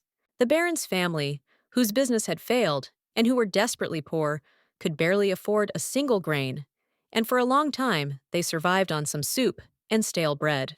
Things changed quickly now that the girl works as a secretary in the Basciel family. She no longer has such problems. Beoric tried to find out who gave the girl the money. The man who had lived in the world much longer knew that sometimes unscrupulous people used children to transport money and launder it, and since they were dealing in a fast-moving commodity, they might have slipped Isel grains. It became clear that the worries had crept into the young man's head. The girl explained that Basciel had given the money, he had given the task of doubling the gold, but if it was lost, it would no longer be possible to return to the mansion. Spencer had a vague idea of why she had to give her such a task, knowing that most likely nothing would come of it. The heroine thought that her idea with the grain was good. As a rule, such a harvest was cheap, so unless some natural disaster or something else happened, it hardly increased in price. It would be difficult to double the price in this way. Lily stroked her daughter's head. She clearly had some kind of plan. It would be better for the father to stop worrying and rely on the knowledge that the little girl had. Exhaling, the young man admitted that it was really better for him not to get involved in matters that he had nothing to do with, and asked if there was anything he could do to help. Spencer had some sample assignments prepared. She wanted to deal with people who did something related to milling grain and malting. Later, the man went to meet the Duke. He said that his daughter had bought grain and showed a paper where everything was indicated. All this was taken for some specific purpose. Vahidman thought he had never taught a lady such a concept, but he liked it. Isley was taught simple economic concepts. There were no complex investments in the lessons. The old man thought it was all a bit strange, but he really wanted to see how things would unfold, as the child was still acting unpredictably. A request was made to leave everything as it was, and watch until the lady herself came. With the result, the man asked how Gerald and Raven were doing. The boy was undergoing training, but as it turned out, his father was not doing anything. He was just sitting in his room. He had not come out since he was appointed on probation. The Duke sighed with displeasure. The young man behaved pathetically. Gerald was greedy and very capable, so he was ahead of Enoch, despite being younger, but the elder was rated higher, despite everything. Enoch was better at achieving success, but there was a significant difference between the younger one, who only took the safe path, and the one who sometimes walked the crooked path. Basciel showed the appearance of a typical aristocrat, weak before the strong and strong before the weak. So as hard as he struck others, he received them back just as hard. The next day, it was necessary to conclude a contract for a watermill. Those who were in charge of the estate were even surprised when they heard such a proposal. Initially, the mill could be used by anyone, if they paid money, even without any contracts. There were quite a few buildings, so they were not in great demand. The man asked why the girl should get involved in unnecessary problems. He personally did not see the point in it, remembering what the conditions actually were. The little girl couldn't even explain it properly, or rather, she just didn't want to do it. She said that it had to be that way, and didn't say anything else. The red-haired man smiled. Everyone has the right to use the mill without signing a contract. You can just pay, and then do whatever you want. The blonde nodded. The man was very surprised by the fact that she knew about this, but still wanted to sign a contract, and was even going to make an advance payment. It seemed that chaos was going on in the beauty's head, because she was doing something that could have been skipped. The little girl showed 2 fingers as a sign of how much she would pay. The sum of 2 silver coins is not small, but for some reason, the young man was upset. Suddenly, the heroine took 2 gold bars out of her pocket. They were shining in the sun, attracting attention. An old man who had not taken part in the conversation all this time ran forward. That would be enough now, Spencer had to say when the mill was needed, and they would free the mill. Isel hasn't named a date yet. She said that she would tell everything later, and the meeting ended, and she went to another point to carry out another part of the plan. Beoric calmly asked if the little girl really needed to buy all the mills. She nodded. Her father would later understand why she was doing all this. Then all the pieces would fit into one big puzzle. The carriage was already ready to move out. There was no point in delaying for a second. Spencer did not understand what was going on in his daughter's little head, but he trusted her completely. Time passed as usual. The journey from place to place took longer than originally expected, But this was not something strange given the circumstances. When the lady returned, she met with Lancia, who was crying, remembering that for 2 weeks her friend had not even written a letter, making Ermund even more worried. Blue-Eyed thought that they wanted to do something to Latania again. In a second, her expression changed and became angry. She was ready to tear her apart for the girl. Spencer explained that everything was fine. The blonde said that she was not in danger and was skipping classes because she had some important things to do. At first, Ermund did not quite understand what was being discussed. Her friend showed her many bags and people who were working, but even so, the heroine was unable to find any connection between the events.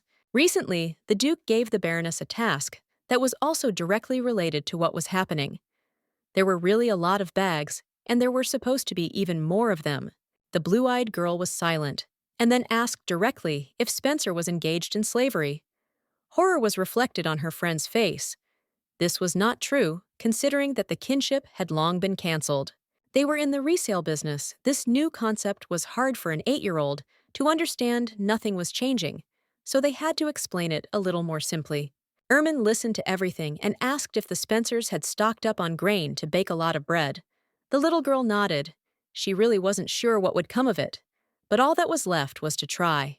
Lancia made an attempt to support the beauty. She sincerely believed that everything would be fine, because talented people took up the matter.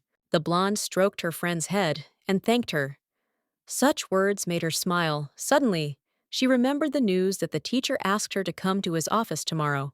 Ermund simply served those who conveyed the message, but she herself had no idea what the meaning was. The heroine also shrugged her shoulders. Perhaps there were some problems with the last exam. Isley was about to go on business again. Lancia didn't want to let the woman go so easily, so she asked to go together. Of course, it wasn't forbidden, but the trip promised to be dangerous. There were knights outside who were obviously keeping an eye on the young lady, and they didn't need the mercenaries to go with them. They needed to somehow separate themselves from them.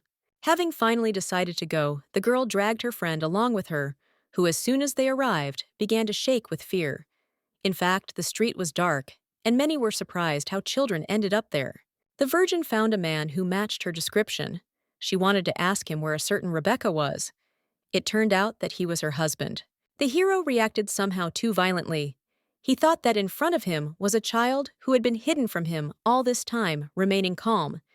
The lady explained that this was not the case at all. Exhaling, Randall introduced himself. The blonde smiled and, shaking his hand, continued to speak. Earlier, the news had spread that this man was the most famous producer of moonshine in the capital. They didn't even try to hide this fact. Even if a person didn't find out about it through the news, there was a big sign on the door with an inscription showing what kind of establishment it was. Uncle still didn't understand what the children needed in this place. They looked like noblewomen, which meant they didn't need cheap booze. The situation had turned upside down. Randall needed help.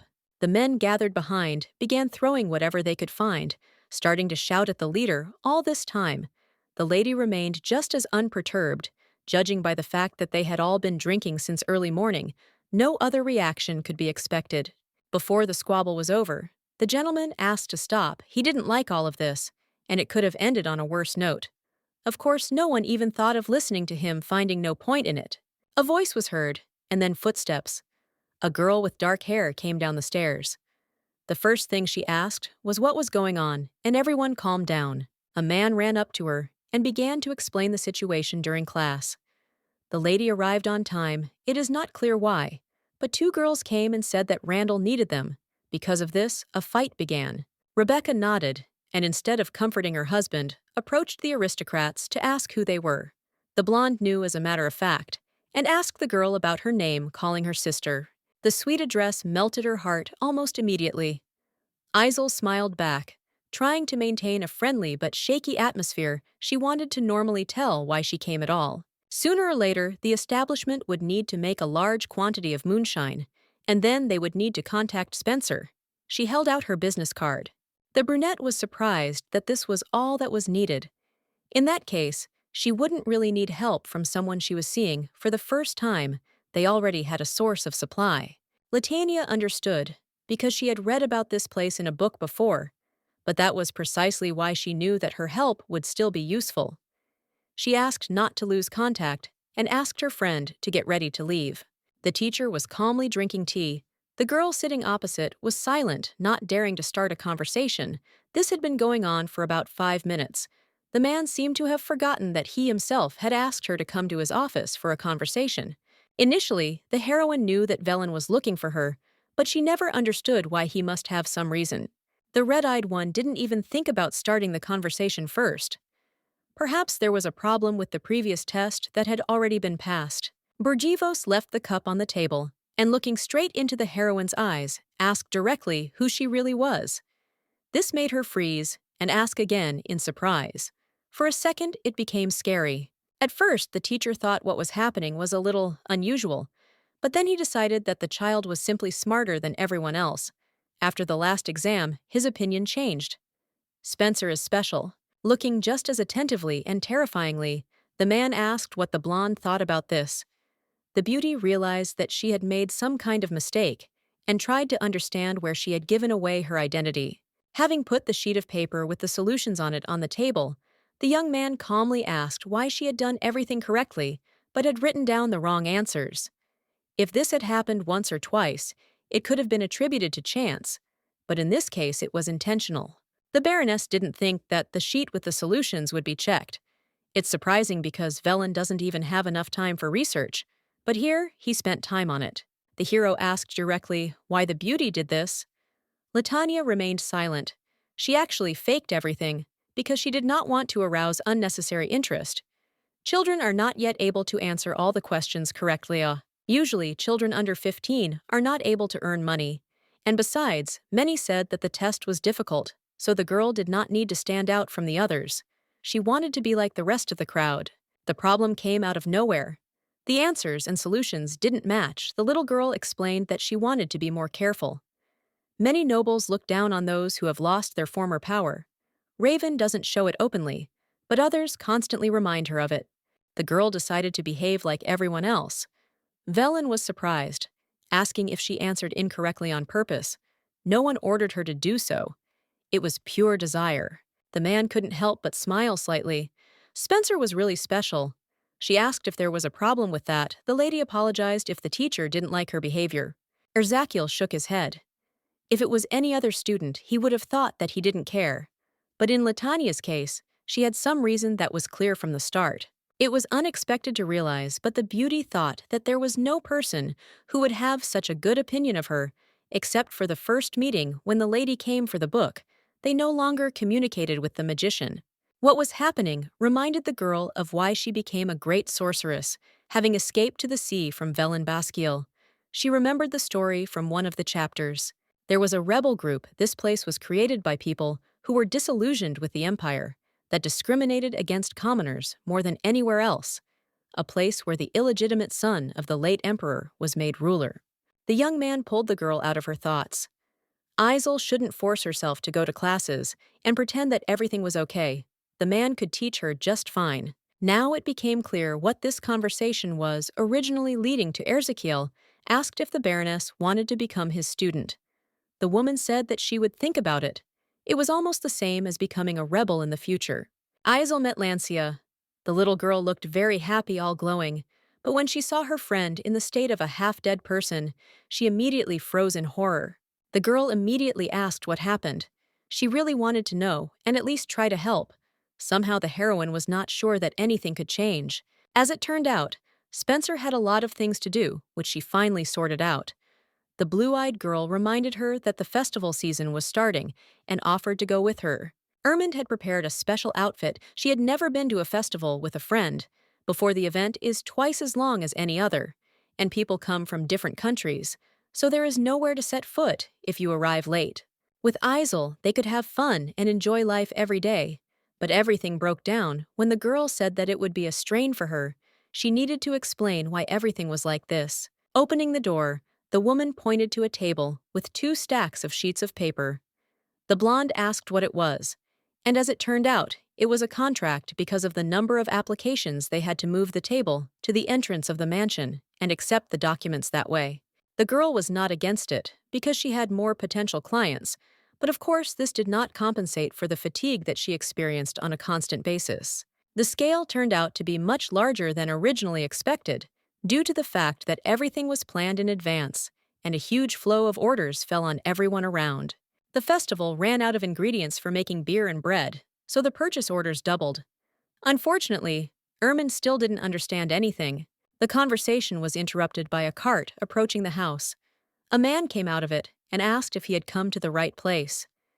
It turned out to be a customer who had been told about this place. The brunette heard that this was the only place in the capital where there was a product. The little girl handed over a document, asking to write down what and how much the stranger wanted to buy, as well as all his details. The initial payment was half of the purchase price. The girl asked not to worry, because the company would send everything as expected. Usually delivery takes 4 days. The man didn't care how long he had to wait, but the price seemed too high. It was twice the retail price. Even if the stock ran out, it was still too much to pay.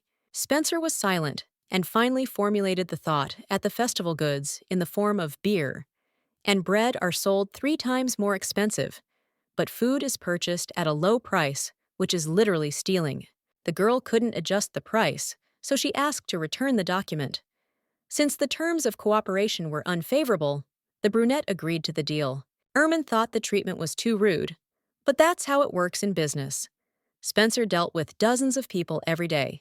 She was lucky that her parents helped her, so the paperwork was gradually completed. Still, even the volume of tasks that the Baroness received was tiring. The blonde again said that she was busy, so she definitely wouldn't make it to the festival. Considering that her mother and father were working in the field, leaving them alone would be a crime. Lancia looked at the stack of papers and asked if it would be possible to go to the entertainment if all the work was done. When a positive answer was received, the Countess called Freddie her assistant. When the brunette was ordered to call people, he nodded without a second thought. The man promised that he would help since the lady asked for it. Beoric stopped. He was very tired. He had to work since the morning, but even so, there was no end in sight, which was really upsetting. When the grain warehouse was closed, the whole family had enough work. But as soon as the orders started coming in, the situation worsened and the Baron felt like he would pass out before it was all over. No matter how much the blonde wanted to complain about his fatigue, there was no time to rest. His beloved daughter's business was flourishing, and he had to help her not miss such an opportunity. Spencer picked up another bag. He wanted to help, as much as he could. Even if the weight broke all his bones, the girl shouldn't be disappointed. A voice was heard. A stranger addressed the Viscount, who probably wanted to hurry the man, as everyone else did. The young man introduced himself as Baron Barrington. He had come at the request of Miss Ermond. The blonde quickly put 2 and 2 together and realized that this was definitely not for the best. Not only commoners and merchants needed supplies, even nobles who received guests from afar experienced a shortage of supplies, so they occasionally turned to grain and flour. Over the last day, 2 of these had already come to the gentleman. He could not believe that the same thing had started again. The hero asked to contact his daughter if he needed to buy something. It turned out that the Baron was sent from the estate. This was done by Isel. At first the man did not believe it, but in order to change everything, he was given a letter from Latania. Thus it was possible to verify. At the snap of a finger, a multitude of people came to help carry out all the work. Barrington asked that from now on, all the work be left to them. Everything would be done in the best possible way. Beoric had no choice but to listen and leave all these matters in the hands of knowledgeable people. In his heart, he was glad that he would be able to rest a little. Isel arrived at the festival. She still couldn't believe what was happening. Thanks to Lancia, she was able to free herself from the table where she had been sitting for several days. She attracted people from noble families to work who were competent and reliable. Everything was quickly resolved, thanks to the fact that these people went to help the parents. Their work dispelled all doubts about the fact that they were critically short of people. Ermond, who had gone away for 5 minutes, returned to Latania. She bought some food in a place where there was a long line. Everyone said that they cooked deliciously there, and it was worth it. The festival was going on as usual. The Count said that the banquet at the Imperial Palace was already in its 3rd day. It seemed that he also went there every day for a meeting, so he was really busy. Lancia was originally supposed to go with him, but she decided to stay behind to go to the event with her friend. The girl is really amazing. Spencer didn't do anything, but she still had such a wonderful person by her side. The friendship felt unreal. It was too good to be true. Ermund asked how that task from the Duke was going. If you think about it, it wasn't that bad. The woman had previously calculated the number of contracts that had been concluded, and the investments had paid off sufficiently. If she sold everything that was there, the total would have been 4 times the initial number of bars. There would be even more money if she sold the grain obtained from the southern granaries. In the province, the girl was already planning to return to her studies after the festival ended. Suddenly, Lancia jerked her hand forward. As it turned out, her friend was a little dirty. Latania was still wondering where the timid and shy little girl they met had gone. Isel suggested that they go look around and maybe find something to do. She stood up and didn't notice how she accidentally bumped into the man who was standing behind hers. The stranger exclaimed with displeasure. He had a glass in his hands the whole time, the contents of which spilled right onto his clothes. The brunette grimaced with displeasure and asked to apologize. The girl thought that she was not to blame, so she asked why she should apologize. The brunette was not going to back down so easily. The blonde apparently was not mature enough to speak in such a tone. She probably did not understand etiquette. Because of her clothes, it was decided that Isel was a commoner. The boy again said that he needed to bow his head and apologize. He didn't know how it was done in the girl's homeland, but in the capital, that's how it was done. Ermund shouted that her friend was also a noblewoman, but again, they did not believe her. She must be a fallen aristocrat since she behaved like this. The young man turned to his assistant and asked him to sort it out. The man nodded and warned in advance that it would not be entirely simple. It all happened in a split second. The brunette jerked forward, but he was surrounded by knights who pointed their swords so that there was no chance to escape. One of the main ones was the most severe. As soon as the stranger tried to move, he risked being left without limbs. A familiar voice was heard. It was Byron who approached the boy since he ordered to deal with the girls their way.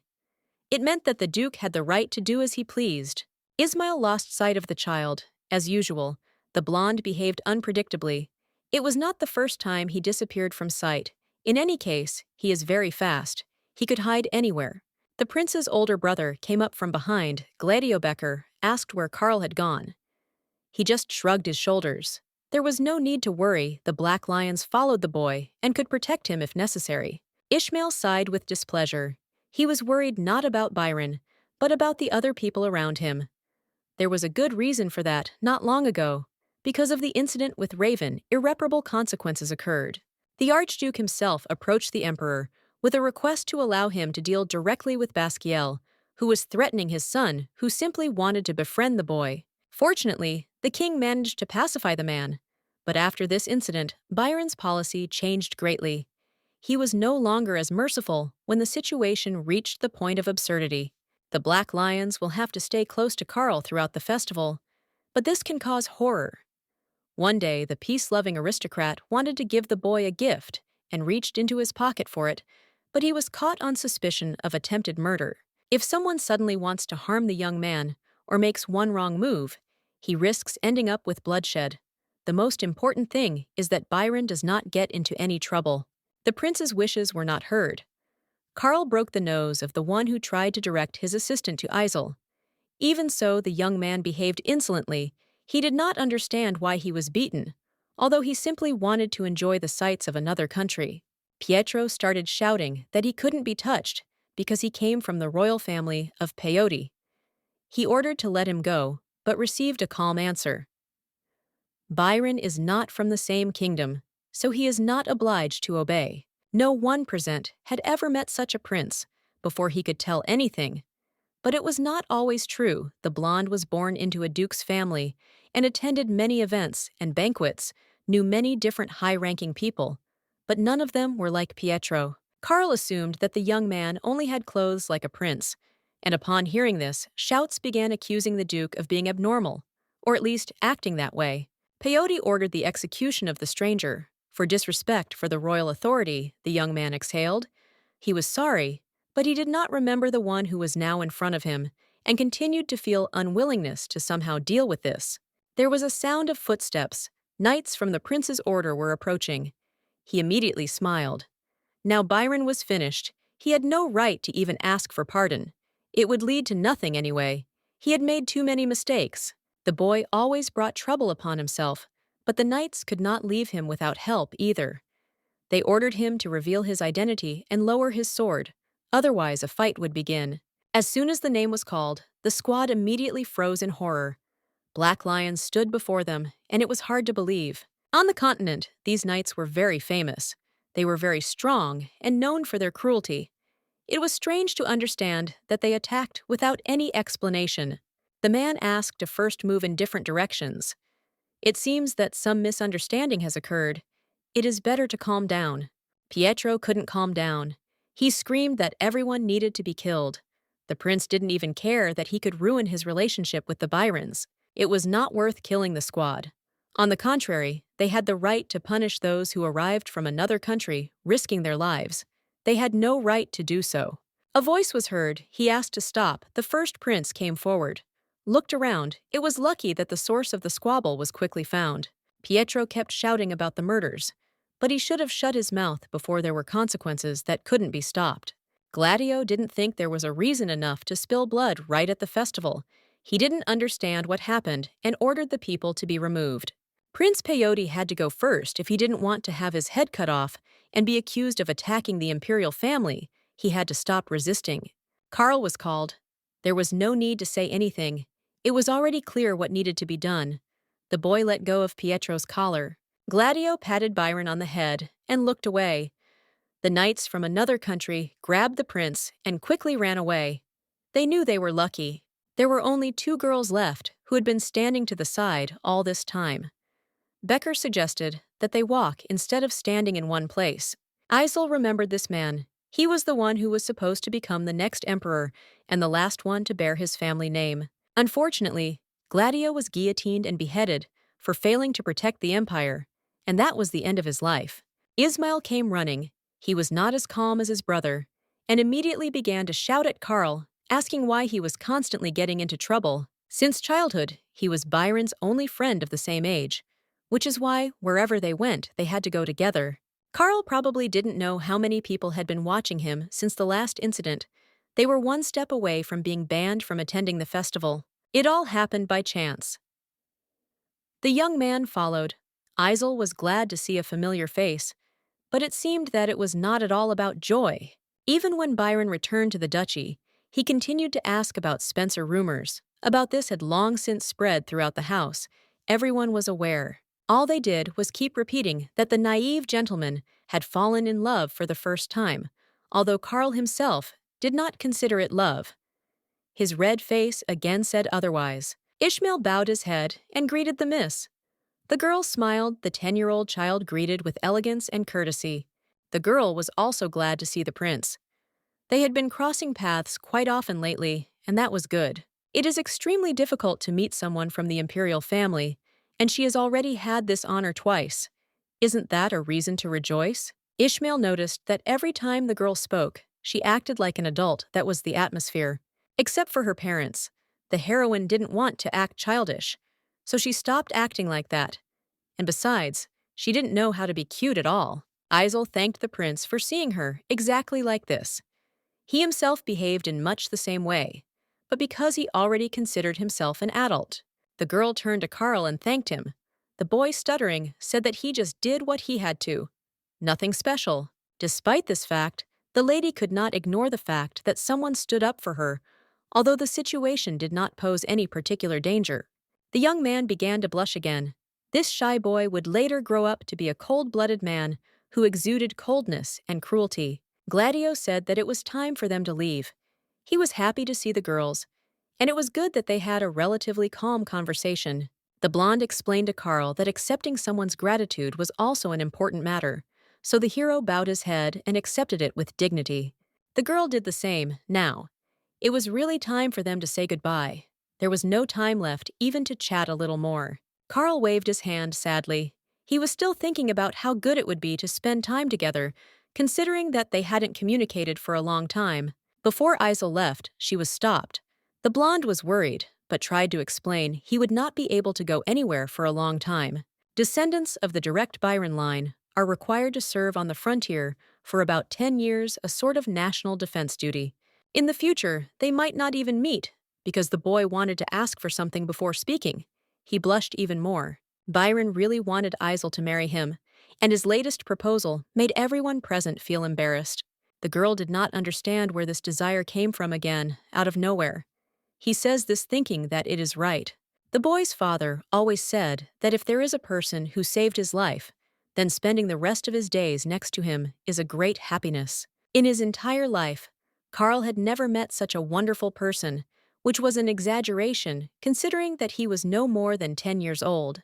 There was some kind of misunderstanding before, but everything changed in the Byron residence. The young man thought about Isel all the time, and now nothing has changed. No matter how you look at it, the situation is not that bad, and he will certainly forget about everything later, so the girl decided to give her consent. Only if the boy remembers in 10 years, Isel won't mind such a period of time is not small, although the hero promised that he won't forget. When the main character appears on the horizon, Byron won't even deign to glance at Spencer, but for now becoming an unrequited childhood love sounded good. Byron had 2 silver crosses around his neck, melted down from the first sword, and he wanted to give one as a token. It was time to leave, smiling the young man promised that they would definitely meet again. One day it would happen, and they would be happy. Ermund reminded them that it was time for them to go back too, and asked if her friend was okay. She didn't understand if she should have a reason. In any case, when they see each other again, nothing will happen. Isel's prophecy came true. After 15 years, it turned out that Byron does not remember anything. The girl calmly told Carl about how they had talked then, but he abruptly pushed her hand away and turned away. The blonde shrugged. It was okay if everything was forgotten, initially. The Viscountess did not hope that they would return to this conversation. About 15 years had already passed. The girl's face was hardly remembered, and her name even less so. She didn't want to hope for something that couldn't happen. After all, it didn't matter much to the lady, whether she was remembered or not. The content of the sentence would remain the same. The heroine was sure that Carl would not be able to refuse the offer. He simply had no choice. She handed over a sheet of paper on which everything was laid out. The blonde was unhappy he couldn't take his word for it. If the end of the world came, many would use him to carry out their dirty deeds. It's hard to gain trust with just a piece of paper, and it's impossible to convince the imperial family based on just Spencer's words. The question was tricky. Although the words were correct, the man made 2 mistakes. The girl was called Miss, but she is a countess who inherited the title from her parents, especially since she did not develop the plan alone. The proposal that the lady made involved many interested parties, some of them not very popular, but there are also those like the Basciel family. The Virgin took out a cross studded with rubies, and it did not take Byron long to realize who it belonged to. Spencer is a sideline of the Duke's family, and his Grace Wahidman is Lithania's godfather. She knew what she was doing, and smiling asked if that would be enough to confirm the offer that had been made. The blonde understood that there was more than enough evidence. It was not about some noble family, but about the Basciel house itself. Wahidman continued to remain silent despite all the requests to give his voice in the meeting. But then he started something similar behind everyone else's back. The guilds that Isel was doing business with were pursuing the same goal. The girl could have mentioned the rebels, along with Velen, but she realized that it would be pointless. Byron only needed to know that the girl had many supporters, which meant the idea wasn't stupid. She was asked the last question. It was important. Carl wanted to know what Spencer would get for going this far. She smiled this time. The man had made a mistake too. The important thing is not to ask what the lady will receive. The point was something else. While the heroine was speaking, she managed to put a silver cross in her palm. The young man should have asked what he would get, which is usually the most common question asked by anyone who wants to join the community. Before leaving, Latania asked to think about what exactly the Duke would be able to take. He should also benefit. The man looked closely at the cross and froze. He began to realize that the situation was not as simple as it seemed. The Countess had worked hard and was quite tired. The girl nodded and asked about the teacher, asking if there had been any news from him. The maid shook her head. She was promised that as soon as the message arrived, all the news would be delivered immediately. The heroine wanted to relax a little. They promised to prepare a bath for her and give her everything she needed. Lying in the warm water, the beauty kept thinking. 15 years had passed, And now the end of a long journey was approaching. Something had to be done about it. There was more than enough time for the shy Carl to turn into a man full of coldness, just as Spencer had expected. Over the years, the lady managed to change her position. 15 years ago, thanks to an assignment from Vakidman, the business expanded significantly. At that time, the money earned allowed her to get more grain, thereby increasing her market share, and the Duke personally supported the little girl, seeing that she had completed the task. As a result, using Wahidman's information and influence, Isel was able to earn a huge amount of money, and with their help, the girl was going to prevent the end of the world. Initially, Spencer wanted to earn a lot of money and live peacefully with her family, but events went against expectations. From the very beginning, the author of the plan to save the world was Basciel. When he conceived this project, one of the key figures was Isel. Later, the girl took a leading position and supervised all the work. She herself agreed to this and did not complain. The assistant knocked, the table was already set, and the countess could begin her meal. Before going, she asked to call Vesemir. When the beauty was walking home, she saw people who were ringing the bells that the end of the world was coming and that they would have to be dealt with. As in the original, the man who held the Ninetails Guild in his hands controlled the information in the capital under Isel's orders. The role was to spread more peaceful and optimistic news. The girl asked how her mother was feeling. There was no improvement. 2 years ago, she fell ill due to health problems. Her condition worsened rapidly due to the severe cold. Although she was provided with good medicines and doctors, nothing changed. Despite the fortune she had earned, it was for this reason that the lady could not leave this place. Although her father was always nearby, it was difficult for him to cope alone. The assistant reported that Miss Ermond had arrived at the residence in the morning and invited her friend to lunch, so the girl, of course, agreed. The situation did not change. Although the beauty understood that she was almost at her goal, she wanted to quickly escape from the annoying daily routine. Isel was thinking about her bright future until she was distracted. Some guest arrived. The heroine was surprised because she was not expecting anyone. Everyone knows that if you don't make an appointment in advance, it won't happen. But if a person is reported in this way, it can't be ignored. When the lady went down to the reception room, she was surprised because she saw Duke Byron there. Perhaps he had some problem. The blonde immediately asked what made him come so unexpectedly. It seemed they had already discussed everything last time. The man said that there was no need to address him by his title. What the hero was about to say could have sounded like an excuse, but it was better this way. He didn't want to accumulate misunderstandings, so he came. The girl asked again. She still didn't understand. Byron told about the accident that happened 5 years ago, after which he fell into a coma. At that moment, due to the shock he received, the young man lost part of his memories. He did not understand until they explained to him why this happened. Surely the memories of Isel and the cross she showed him were also lost. The girl finally began to understand what was what. Byron also had a pendant and always wore it until he lost his memory, so he thought it must be something very important. The gentleman tried with all his might to bring back his memories, but it felt as if he was swimming in a deep sea. Nothing came to mind. Latanya smiled. She was glad to hear that things were different now. The man really wanted to meet Isel, and he was sorry that he didn't remember. Seeing the traces of awkwardness on the young man's face, the lady understood that his memories had returned only partially, and he still had a long work ahead of him. The heroine assumed from the very beginning that she would be forgotten, so even such a confession did not touch her much. It simply meant to be. The young man said that he knew the promise he had made to the beauty, and it was not at all good of him to suddenly forget about it. When the lady understood what was being said, she did not believe that those words were not said for the sake of effect. She thanked him for the reminder, but wanted to end it all on a different note. In front of the man was not Miss Spencer, but the Countess, which meant that she already had a man to whom she was engaged. As a rule, a woman cannot inherit a title from her parents. Outdated laws passed hundreds of years ago blocked the path of the empire's noblewomen into politics. The one who began to defend the rights of girls was Empress Louise. She convinced Parliament that aristocrats could also become legitimate successors to the family title. As a result, it was allowed to accept the title, but only on condition that the Miss got married. This is still a step forward, although not a complete one. Initially, the lady thought that the marriage proposal was nothing more than a joke. The conversation was remembered 15 years later and was out of place.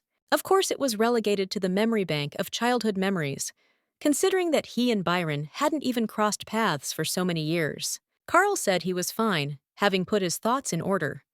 He congratulated her on the engagement and wished her nothing but happiness.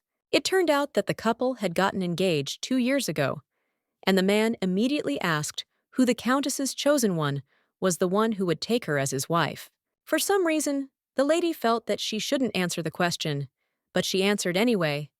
Her husband would be the second son of Earl Burton Barrington Lewis. Since they had been engaged for about 2 years, the wedding was to take place in the near future, although the Countess said that it was too early to talk about it. The lady initially engaged to Lewis only to inherit the title. She understood that this would be the best option. Earl Barrington, a longtime friend of the girl's father, had 2 sons, and unlike the elder who chose the path of a knight, the younger was a withdrawn child. The Count, who wanted the young man to be easygoing, always tried to teach him to be strong. But in the end, it all ended in failure. It was this child that Isel had drawn into her machinations. He was quiet, and the same age as her, just what suited the girl. The most important thing is that the man was very smart. The lady appointed him as her secretary and kept him close to her, treating him cruelly. It was not surprising that he agreed to a fictitious engagement. Lewis wanted to be freed as soon as possible, and he was promised his freedom as soon as the matter was finished. Although he was not even a house elf, but day after day he asked to be released. In any case, the lady planned to break off the engagement as soon as the whole matter was over. The girl told Byron that there were a number of circumstances that prevented the ceremony from being held in the near future. From now on, Charles promised that he would work to ensure that the contract was presented to Parliament in the best possible light and received good reviews, and he thanked the Countess for her dedication and devotion to the cause.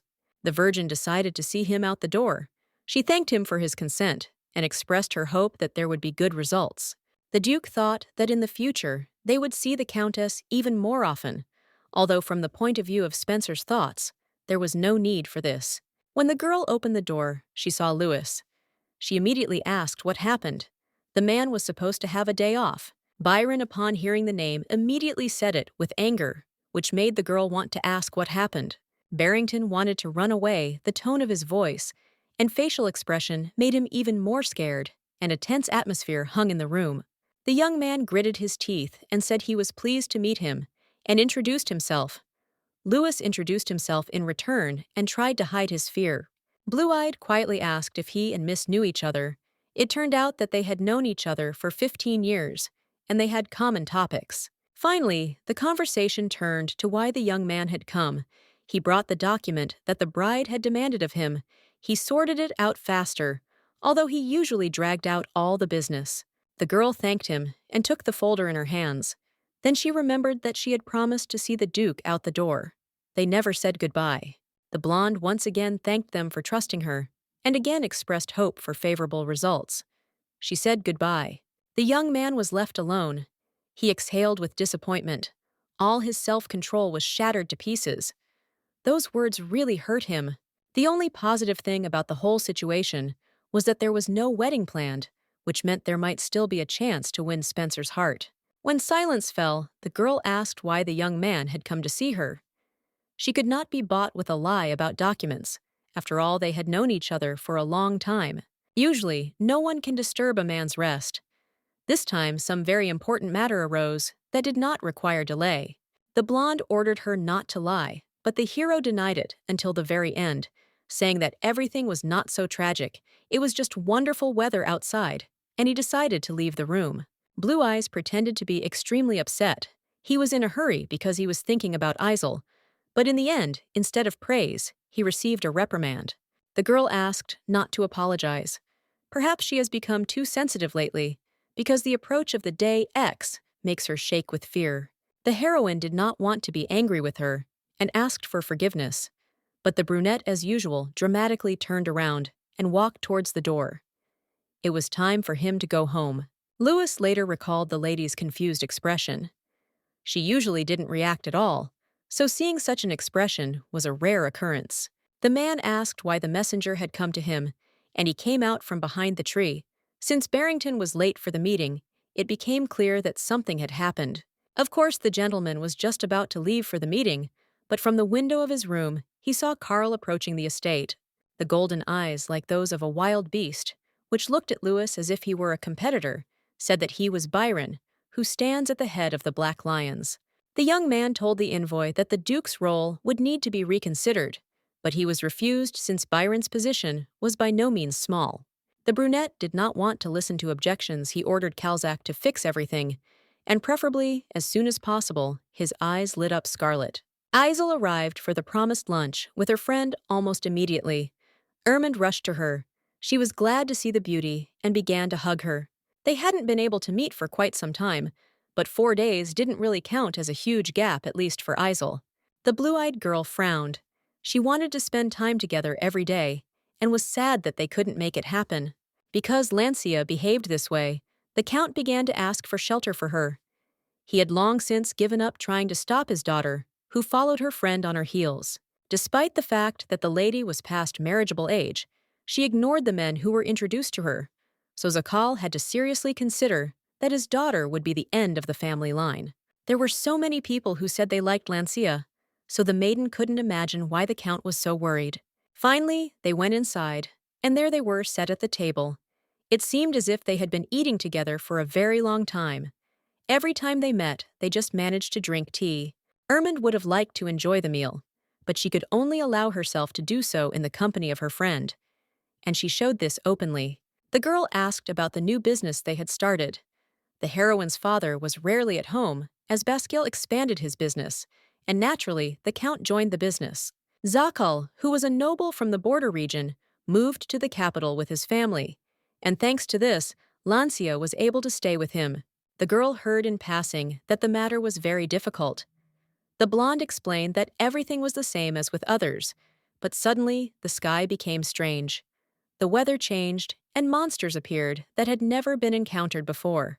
Ermund expressed her concern that there had been interruptions in tea supplies lately. They say that when the weather gets worse, it has a negative effect on the growth of tea leaves. There was some tea left that a friend brought last time, but she was trying to save it. Spencer said that everything was fine, she could bring more. Since Isel knew that the market would soon face a shortage of tea leaves, she stocked up on a large number of different types of tea. By casting a spell and treating it so that it would not rot for several years, Spencer was able to earn a huge amount of money, increasing her fortune. At such moments, Ermund felt terrible regret. If she were a man, she would certainly have tied the knot with her friend. The girl literally sang odes, talking about how beautiful Isel was, and also how she had a good character and a lot of money. The blonde suggested continuing to drink tea and blushed a little. Her reaction touched Ermund every time, because she usually didn't show emotions. For some reason, the beauty remembered her childhood, and even mentioned Raven. It was hard to forget him considering that he caused such a stir. 7 years ago, Gerald inherited the earldom and was exiled to the outskirts of the capital, but it is said that he recently died. Upon hearing this news, the lady froze and stared in surprise. Everyone was surprised that he died in his bedroom, quietly, as if he was sleeping. Many say that the man died due to a chronic illness, from which he suffered for a long time. But behind his back, there is a rumor that Raven killed him. Some say that the son mixed something into his father's medication, or simply replaced it. Others say that the boy was seen leaving the bedroom on the day of his death. The blonde wasn't sure what was said, but it was also known that the relationship between them was terrible, so it was all real. The woman recalled the moments of the collision with these two, and she felt unpleasant. She suggested closing this topic. They would not see Raven anyway. It was difficult to say that what was happening did not bother the lady, but it was not so important. No matter how the guy's fate turned out, it had nothing to do with Spencer. People who believed in the apocalypse have always existed. When a rumor spread throughout the Solar Empire, they created a pseudo-cult. There were even those who began to give money to this cult, and among these people, they had their own thoughts about Isel. The girl was certainly the most unique creature. One of the leaders constantly shouted that the sky had changed. This meant the end of the world. Misfortunes followed one another. It was considered something terrible. The weather changed from warm to cold. It rained constantly. He gathered people and shouted that there was no need to be afraid, because everyone who came to him would be saved on the day of judgment. This was the most ridiculous nonsense. The woman just wanted to laugh at what he was saying. God is not so free to remember the face of everyone present. There were people who truly believed that the world is arranged this way, so of course one would like to believe in what was said.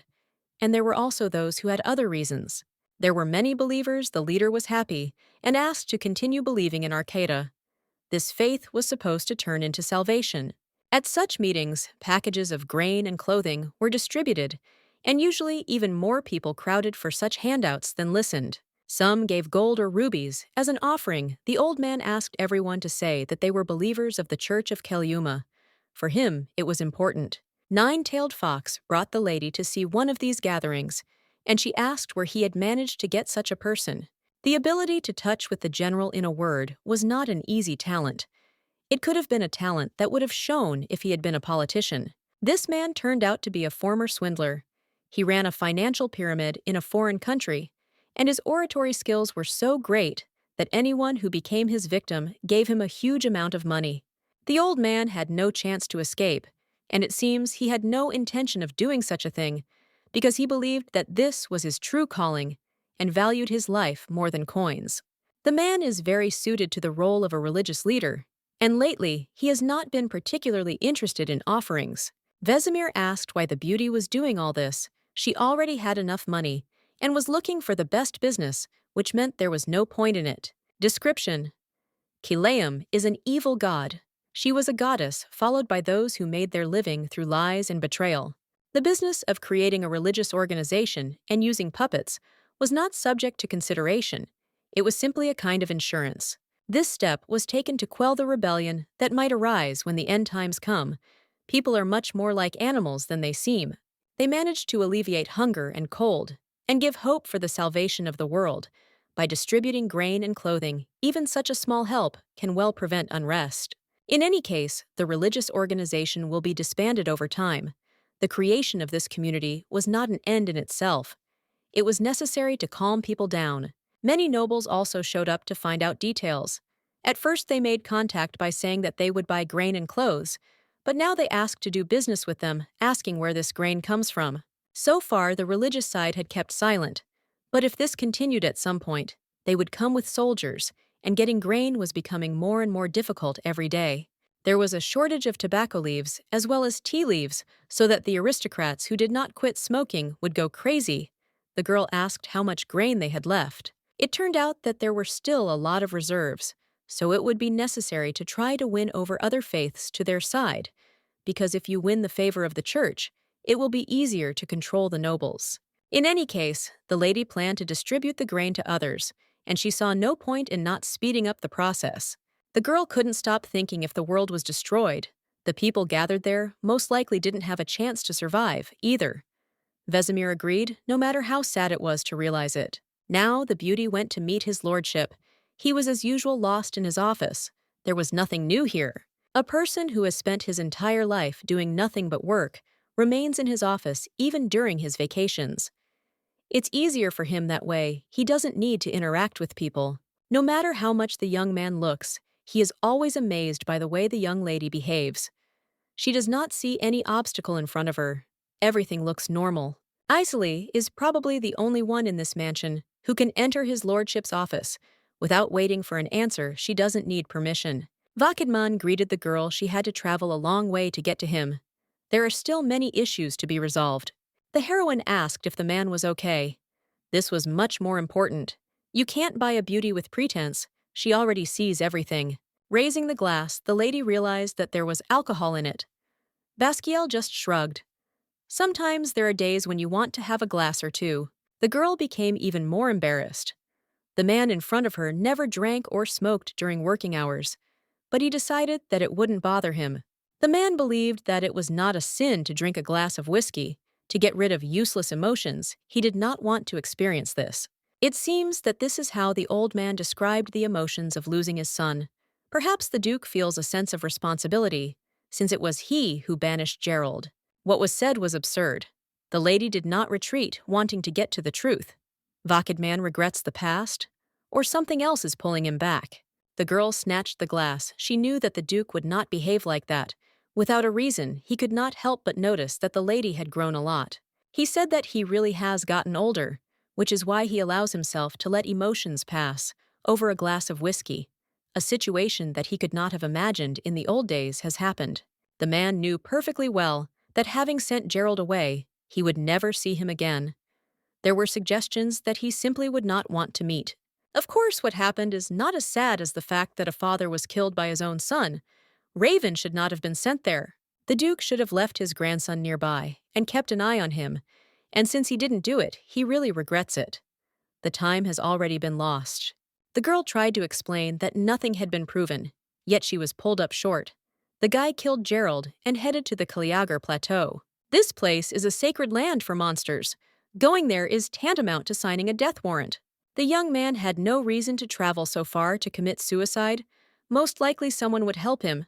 A spy appeared in the inner circles. As darkness fell over the clear skies, countries across the continent simultaneously revealed secrets they had kept hidden until now. Naturally, the continent was split into pieces. The shaky piece was immediately destroyed. Duke Byron set out on a military campaign at the head of an 800,000 allied army. At the same time, at sea, Archmage Velen rallied the pirates to not join the war. The merchant alliance centered around the Spencer family invested heavily in recruiting mercenaries scattered across the continent. Heading towards the Kaliagar Plateau, they rushed to destroy the advancing hordes of monsters and save the world from the king of monsters. Despite the thought that the war would end quickly, it dragged on for a long time. The Empire supplied supplies several times, but the already scarce supplies quickly ran out. The people were dying of hunger and cold, and the nobles, feeling that the war was already lost, were busy hiding money and grain. The imperial palace treasury was empty, and there was nothing to replenish it with. The emperor did not understand how everything could end like this. His Majesty was confident that the war would be won, but news from the alliance made him realize that things were even worse than they seemed. The emperor did not understand how it was possible to leave everything like this. Those gathered almost showed their desire to allow millions of soldiers in distant lands to die of hunger. One of those present asked about arranging a food tax collection for the church. He knew what he was talking about. There have been many stories lately about a church that worships Kaliuma, giving out food, and their supplies can be confiscated. Another man started shouting that he was against it, because it was impossible to take away the faith from poor people that was all they had. There was a stir. On the one hand, the words were true, but on the other hand, there was no point in worrying about coups in the state if the war would soon be lost. His Majesty could not stand the abuse and ordered the farce to be stopped. The alliance had done something incomprehensible, causing the situation to worsen. Vakidman spoke up. He decided that it was high time to intervene. It would be right. He had a proposal. The Chancellor had a man, an investor, who could lend him a huge amount of supplies. No matter what the amount, food had to be bought immediately. As it turns out, the hero didn't need money, but investments. He asks for a prominent place in the political sphere or a title. 3 conditions were set. One of them was to recognize and accept the new religion. The other requirements were similar to those voiced. The official religion of the empire remained unchanged for hundreds of years. The high priest, the head of the state church, participated in imperial events. When a country is about to fall, there is no use in having a state religion. Moreover, there is information that the current state religion is corrupt. Wahidman did not directly state the other 2 conditions, only saying that they would not create serious problems for the kingdom. The gentleman suggested hearing everything directly from the interested party. The door opened, and the sound of heels was heard. Lancia stopped in the middle of the hall. She was going to tell everything so that the emperor would give his consent. The lady looked through what was written on the piece of paper. She remembered Elias Hulgert Vesyanitzel. The main character disappeared from the radar in childhood and never appeared again. The assistant felt like he was hunting a ghost. He was looking for the lady, but nothing came of it. The girl just wanted the world not to be destroyed. She didn't understand how Vesemir, who knew everything about everyone, said that it was difficult for him to complete the task. The lady didn't have plans for something like Karl's ghost, so he needs Elias. She is the only one the man can accept. Lancia was late. She left early in the morning and was supposed to return after lunch. Vahidman had developed a plan. All that was left was to execute it. The girl was worried that she had sent Ermin there in vain, but she also wanted to maintain her privacy. The lady had no desire to become a slot machine.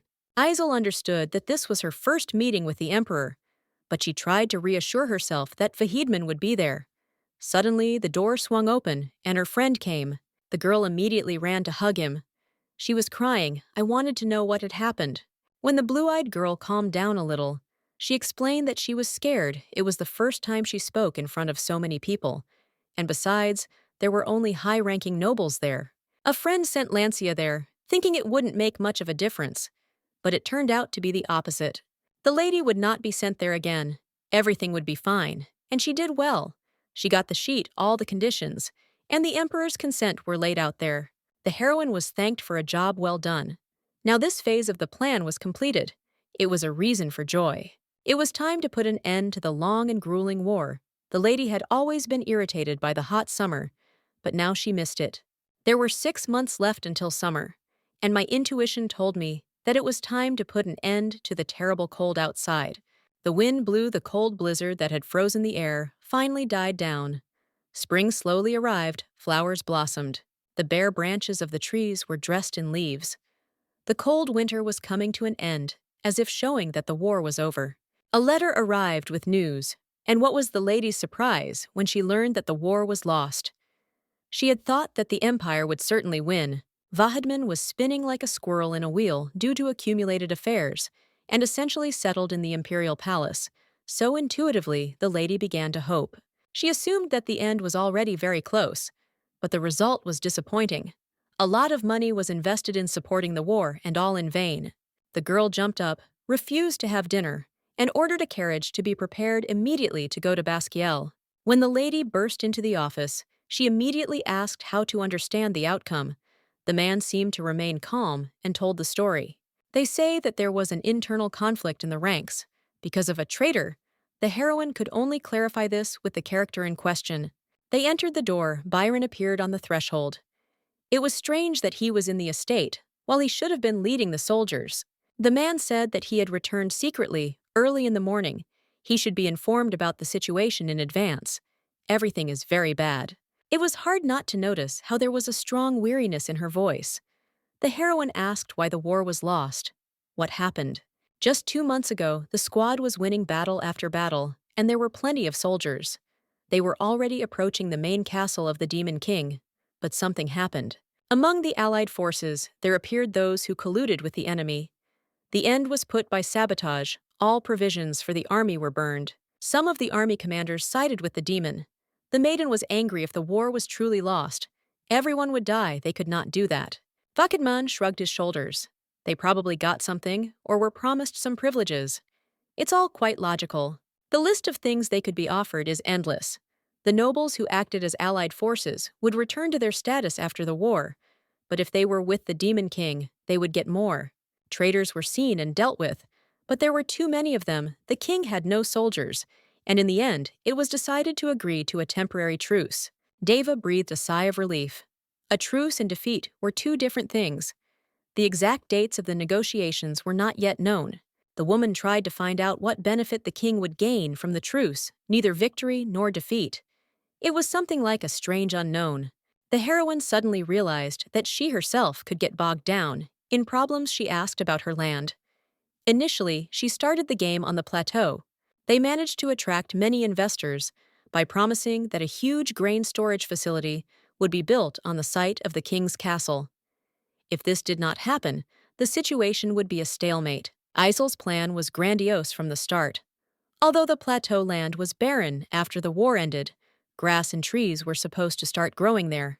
Knowing this fact, Spencer planned a large-scale project attracting numerous investors, but now all her efforts have been in vain. The maiden thought that everything would end either with the death of all humanity or the death of the Demon King. Such are the rules of survival of the country. The woman was indignant. She had never read a novel where a truce with demons was reached. It sounded absurd, nothing less. If the Empire had been defeated, supplies could have been gathered again, and the war started, but the armistice cut off all bridges. Suddenly, Isla was in debt and had already been sent numerous letters As soon as the news became known to everyone, the heroine had a desire to escape. Moreover, there were no guarantees that the investment would pay off the contract, said nothing about it. It would have been possible not to lose everything that was, but the lady made a mistake when she gathered everyone in person and declared that it would 100% bring profit. Isel couldn't finish like that. Lewis came into the room, and the woman snapped at him, asking why he came. The guy just happened to have a working day. This was written into the employment contract, but even so, the lady reacted too harshly.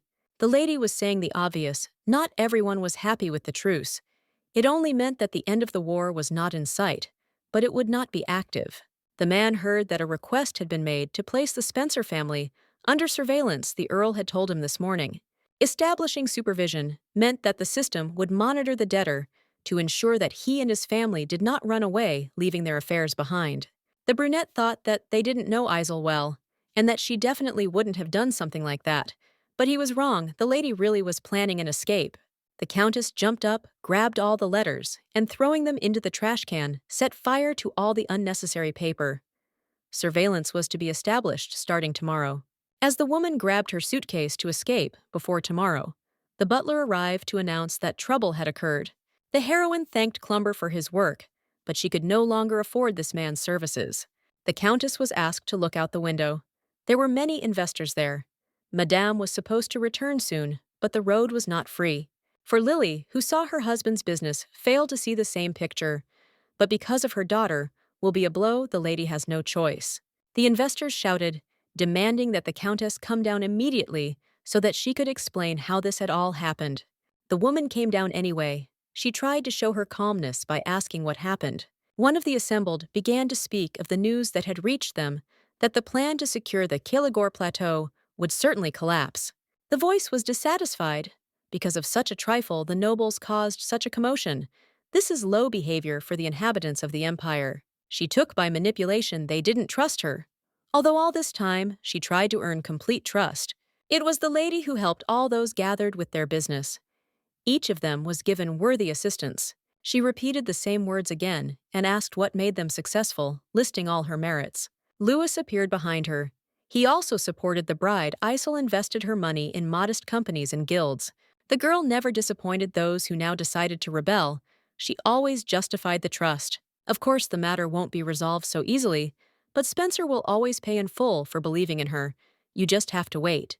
The man spoke, of course they believe, but they also invested a lot of money, so they came because of worries about their investments. The brunette asked not to worry. In the end, Isel would succeed and return every penny. She could have returned the money right then. The girl had no money, but she couldn't dispel the illusion, so she continued to smile. She wanted to ask Lewis to stop. The intention to finish his great speech was great. The words that the business would never fail were real. When investors continued to cry out in doubt, Barrington came up with the perfect promise. He would bet his bride's head that everything would be fine. Footsteps and a familiar voice were heard. Byron was against this. No one would allow the young man to chop off someone's head. The blonde seemed genuinely serious when he said that if even one hair fell from his head, the entire subcount would die. Everyone started whispering it was interesting to find out what the relationship was like between the Countess and the Duke, since he stood up for her like that. Later, the three of them went to the estate. A strange atmosphere hung in the air. Lewis and Byron glared at each other. Carl apologized for his tactlessness. He shouldn't have appeared out of nowhere, and so the second meeting took place. The blonde couldn't help but notice that the boy always had the same carefree expression on his face, but his features and facial expressions expressed weakness. The thin arms and legs looked as if their owner had never heard of a sword, and the white skin showed that he hated tannings. The Barrington family has been raising knights for decades, and all members of the family have distinguished themselves in the arts. Blue-Eyed decided to change the subject. He was surprised by the news that the Duke and Spencer had something in common. The girl never told stories from her childhood. Carl could have done that, although it was not in his nature to talk about such things. For some reason, the heroine interrupted her friend. As a child, he was a terribly shy child, the blonde quietly asked again. Without stopping, the woman continued her brief description. The boy was timid and extremely shy, and also a crybaby. Lewis was more surprised, because Byron was cruel and cold. The rumors that circulated about the Duke were the same. Everyone was afraid of him. The heroine had to help the young man when another boy grabbed him by the collar and he was crying loudly out of fear. The young man tried to stop Isel, because if anyone heard, they would think it was strange, but she could only laugh a little in response. He didn't forbid her to tell, but asked her not to do it. The girl didn't see a problem with it. People at a young age can wet themselves out of fear, which is what happened to Carl. As the leader of the Black Lions, the man had to be intimidating to get his subordinates to obey him, and word of his childhood couldn't be allowed to spread among the ranks. The Duke was even afraid to imagine what rumors would circulate about him. He had to hope that no one would find out about it. The man thought that Isel understood him, but it seemed that she did not. She tried to speak, but was silenced. Louis, watching what was happening, smiled, as expected. It was impossible to imagine a more disgusting character. The prince met with the chancellor. Apparently he was very busy, because it was not often that he could see him face to face. The man actually believed that the most tense times had come since the declaration of the truce. It was necessary to resolve disputes with each individual country. Vahidman was sincerely thanked for his efforts. It did not go unnoticed. He really tried. There was obviously a desire to discuss some specific issue, but it seems that in such a case, it would have been better to address it through a subject. The blonde handed over the envelope. He could only ask the question in person, since there was no one he completely trusted. The paper contained the terms of the truce, which included accepting the daughter of the so-called Demon King as the Emperor's concubine. This arrangement could not help but seem interesting, but it had nothing to do with the Duke, so he was not interested in it. It's not about the Empress's place. The blonde didn't see the problem. The man grinned. Thus, His Majesty will go down in history as the demon's first son-in-law. It was unpleasant that Gladio would be seen as one of the king's subordinates, but in the end, a truce was necessary. The gentleman almost agreed, but the condition of immigration was put forward. Usually the young man joked excellently, but this time he was absolutely serious. Only these two know about this. Obviously, the king is not satisfied with the emperor marrying the demon's daughter. He also wants free passage to the lands. We are not talking about a humanoid race, which means it is real madness. Living side by side with monsters is the most terrible thing. Religion will help if demons come. The church will definitely rise up in rebellion. The document will be published around night. There was very little time left. Vakidman decided to discuss everything again in order to get the maximum benefit from this matter. Isel decided not to run, thanks to the help she wouldn't have to do, that the blonde asked worriedly if she had any problems with her business. Byron decided to make a business proposal. The territory of the duchy is famous for its medicinal herbs. They have the safest place with low taxes. The girl asked to show the documents. Of course, if the man had them, she received the papers almost immediately. The young man's motive was unclear. Surely something like this shouldn't have been offered to someone who was on the verge of bankruptcy. The proposal was supposed to be considered at an internal meeting, and then the girl would contact Byron. Before seeing the young man out the door, the beauty thanked him for the offer and for the meeting. She extended her hand to shake it, and suddenly remembered that she shouldn't do that, but her palm was squeezed tightly. There is a proverb in the duchy that if a person is lost, he should follow the black flag. The man said that if anything was needed, the black door would always be open. This phrase showed that the Duke completely trusted the lady. Both escape and fraud threatened prison, but the lady had no intention of going to such a dark place. She only has the option of settling her debts. Spring had come into its full rights. The continent had once been devastated by war, but now everything was blooming.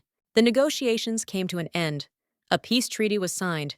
People returned to their lives, but chaos still raged. All the citizens of the empire were in confusion when the main details of the agreement were revealed. For the inhabitants of the empire, demons were the worst possible outcome. No one wanted monsters to live among them, but the parliament reviewed the relevant applications, and in an instant they made amendments. Just 2 months after the signing of peace, Gladio's wedding took place in the empire on a grand scale. The bride was incredibly beautiful, but in her animal-like pupils, one could see only genuine anger and hatred. When the girl first appeared, it was a wedding. At first, people couldn't believe their eyes. She looked like the description, but not quite. It was hard to fully comprehend that the Demon King's daughter actually looked like a normal person. She was no different. As the demons populated the empire after the wedding ceremony, preconceived notions were dispelled. For 3 weeks in a row, the lady had received nothing but bad news, and the turnover of products continued to decline. The woman couldn't help but be angry at the events, and at herself.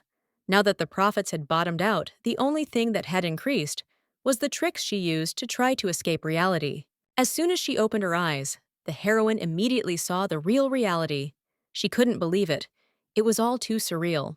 3 months have passed since the conclusion of the treaty, and active immigration of demons has begun, which has led to even greater decline. The demons bought up many buildings and began to rent them out at below market prices. At first, no one wanted to go to them, but eventually their business began to flourish. Isel's business, which had made huge investments in real estate, suffered greatly. It was a risky way to integrate into the people of the empire or gain trust. But such behavior dispelled some suspicions. The investors came again. The girl already regretted that she had not run away long ago. Apparently, she was destined to be a debtor forever. The heroine constantly asked to trust her and give her business a chance to adapt, but people's patience did not last more than 3 days. The investment plan to build real estate in the Duchy of Byron was ideal. It was the best option for the girl. The main problem is that the plan was an investment in immigrants. The business went down the drain because of the war which was disrupted. The lady did not understand why the newcomers were so obsessed with the lands, and it seemed she had found the answer. Then only in this way was there a reason to give them what they wanted. The butler hurried to his lordship to inform him about the visitor. The man was surprised he was busy with something else. Byron had no meetings scheduled for the day, and the young man did not even want to meet this man. Usually, even the emperor was obliged to warn in advance. Everyone knew the policy of the duchy. Before leaving, the hero nevertheless asked who the man was, who came to the Black Gates without any agreement, having complete confidence. The only ones for whom the gates are always open are family members or benefactors. Parents are far away, so the second option remained.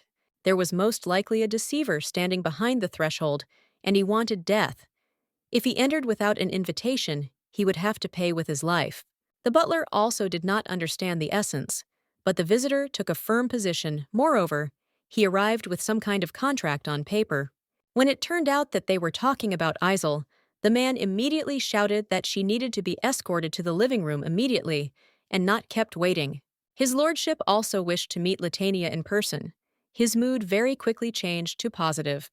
The assistant was ordered to make tea and bring clothes to change into, because the young man wanted to look good. As the maids rushed to prepare, the butler merely shrugged his shoulders. It was the first time he had seen his lordship like this. The man rushed to the side, but it seems that because of the whirlwind in his head, he ran in the wrong direction, and they stopped him. After some time, the hero showed up and asked for forgiveness for being late. The girl apologized for being rude because she showed up early in the morning. The blonde didn't want Spencer to worry. The gates were always open for her at any time of the day. That was their agreement. The development plan showed a lot of empty lots. These are just coastal areas, and because of this, there were some difficulties, so it was decided to abandon the lands. The girl wanted to buy this plot. Byron was surprised, because there was no value there, which meant there was no point in buying it. As it turned out, it was possible to open a small business there, but the blonde still did not understand how one could get any benefit there. The lady promised that she would sort out all her affairs on her own, and there would be no need to worry about it. The blonde decided to consider that they had a verbal agreement, and the official papers would be signed later. The lady was about to leave. The woman didn't want to detain Carl, considering that he was already busy recovering from the war and needed some free time. As it turned out, Lewis told the girl about this. Apparently, he was a master of idle chatter because what he said was not true. They decided to detain the girl for a while. The friend believed that she couldn't just leave everything as it was. They needed to at least have lunch together. Barrington understood that the bride was late. She had dropped in early in the morning, dumped all the work on him, and ran off to the duchy. The man didn't understand when the lady would return. He thought that maybe she should have been killed earlier, when there was an opportunity. Calzac appeared. The young man turned around almost immediately. Without greeting, he asked to kill Calberg Byron.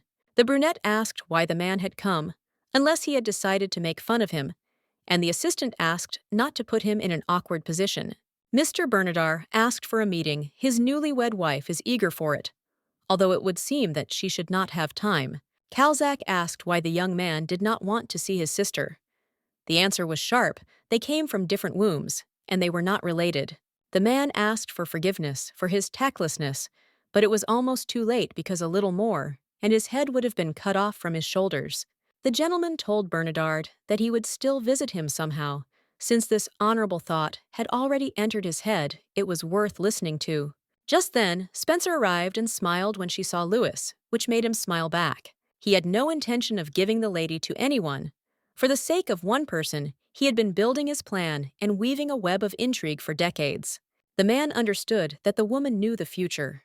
Everything was only for Isel, and she could no longer escape from him. In the morning, the lady went to a meeting. The teacher finally visited her, which was strange. He did not warn about the visit. Velen said he didn't need a reason to see the apprentice, but he usually didn't leave the sea without a good reason. The young man, as befits a true teacher, chose the perfect words to hit the very heart. There were glasses of wine on the table. The magician loved this drink more than anything else in the world. Its notes were mesmerizing. They say that wine spoils quickly from sea moisture, but for the teacher, this could not be a problem. He invented a spell for this case. Bergivos saw no point in disrupting the course of events. The lady had never understood his policies, since it was he who had cast a spell of preservation on her grain warehouses. For the sake of his student, the young man was ready to do anything, but not in this case. When everything came to him, he heard that she was not having the best of times. The family was mired in debt. Velen wanted to know if his help was needed.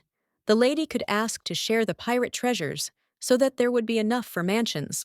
If this option was unrealistic, then taking the girl somewhere far away was quite possible, but the heroine was not so desperate. Even earlier, the hero only spoke about the fact that if things suddenly become too hard, it is always easier to give up everything and leave. Spencer had one peculiarity. When she was focused, she did not see anything around her.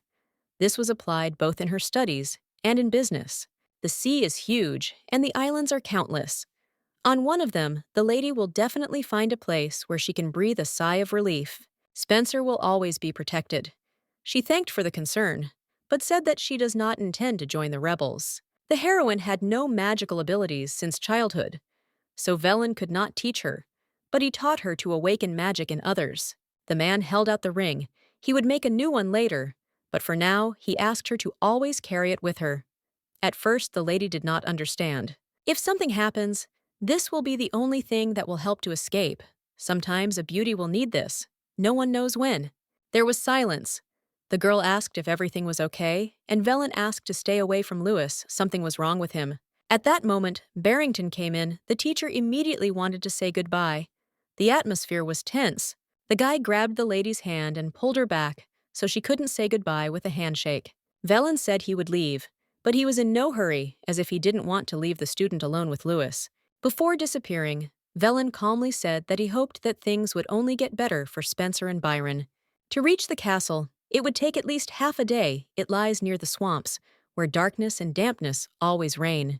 The man who made his way there was called the Demon Fighter. He ruled that place, and his name was Blake 12. 6 months ago, when the war began to subside, and there was talk of a truce, Blake was furious. He was promised the southern lands for victory.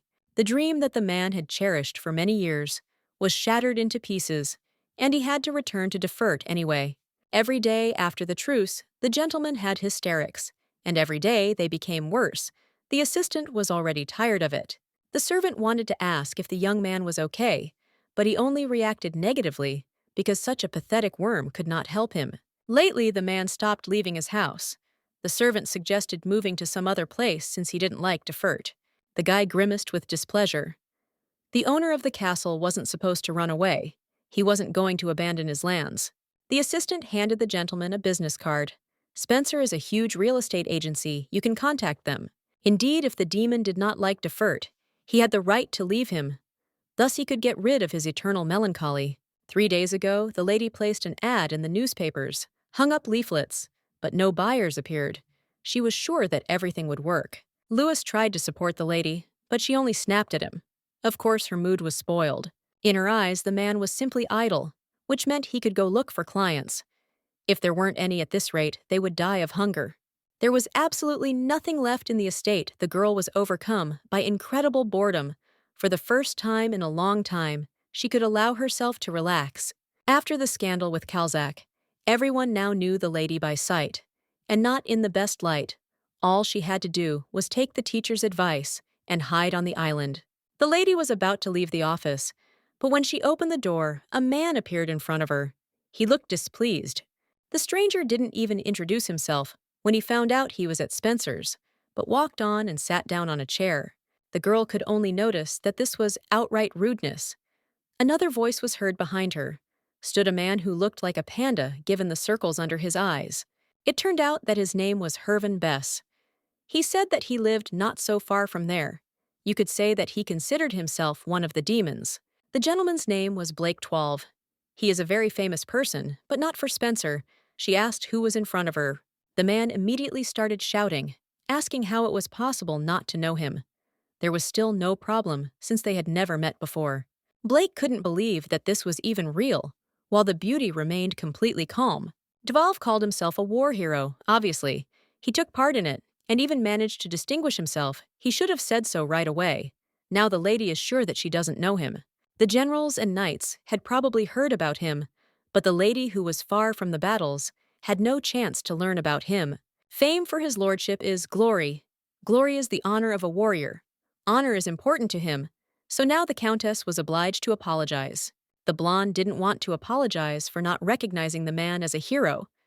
Yes, half the country doesn't know him, but that's how he behaves. If Spencer thinks she has the right to talk like that, then she is self-confident. I will have to personally check her. From the very beginning, everything did not start on the best note. Uninvited guests appeared, and it seems spoiled all the peace of the estate. Blake had already raised his hand. The maiden was ready to use her ring to escape, but then she seemed to be saved. Everything happened very quickly. Kalberg grabbed the man's hand. He didn't expect that they would meet so soon. It seems that the world really is very small. Byron was in his own country and was free to do whatever he wanted. The young man never got rid of his arrogance since he allowed himself to snap.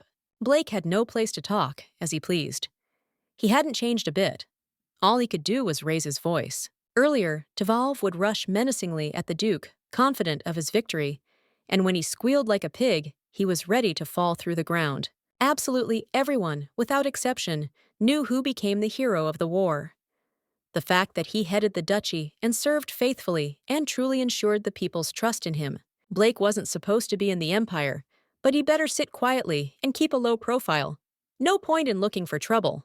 The man said he had no intention of saying anything, although in fact 5 minutes ago, he had tried to intimidate Latania by threatening her.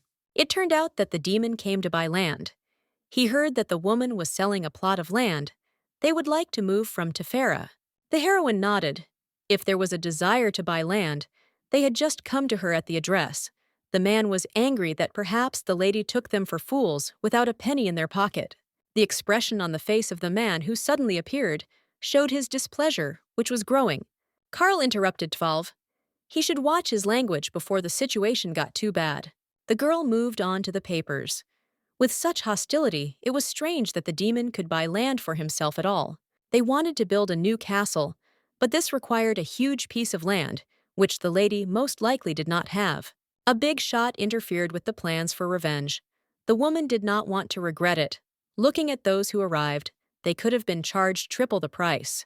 The beauty smiled, holding out the document. It was time to sign the contract. After signing, they could see the land. Later, the lady took the duo to the site she had picked out on the seashore, and they seemed to like it. Karl asked if this was a good idea. The girl simply had no other options, so she went for it. The heroine decided to discuss the price. It didn't matter to them. They still had to buy what looked great. Blake handed over the check. It had the amount written on it that the girl wanted to receive. Everything was even better. It was only in advance. The woman wanted to say something about one nuance related to the land, but they didn't listen to her. A good weapon doesn't need laudatory odes. Blake didn't want to wait. He noticed a piece of paper in his hands and thought that it was a contract that could already be signed.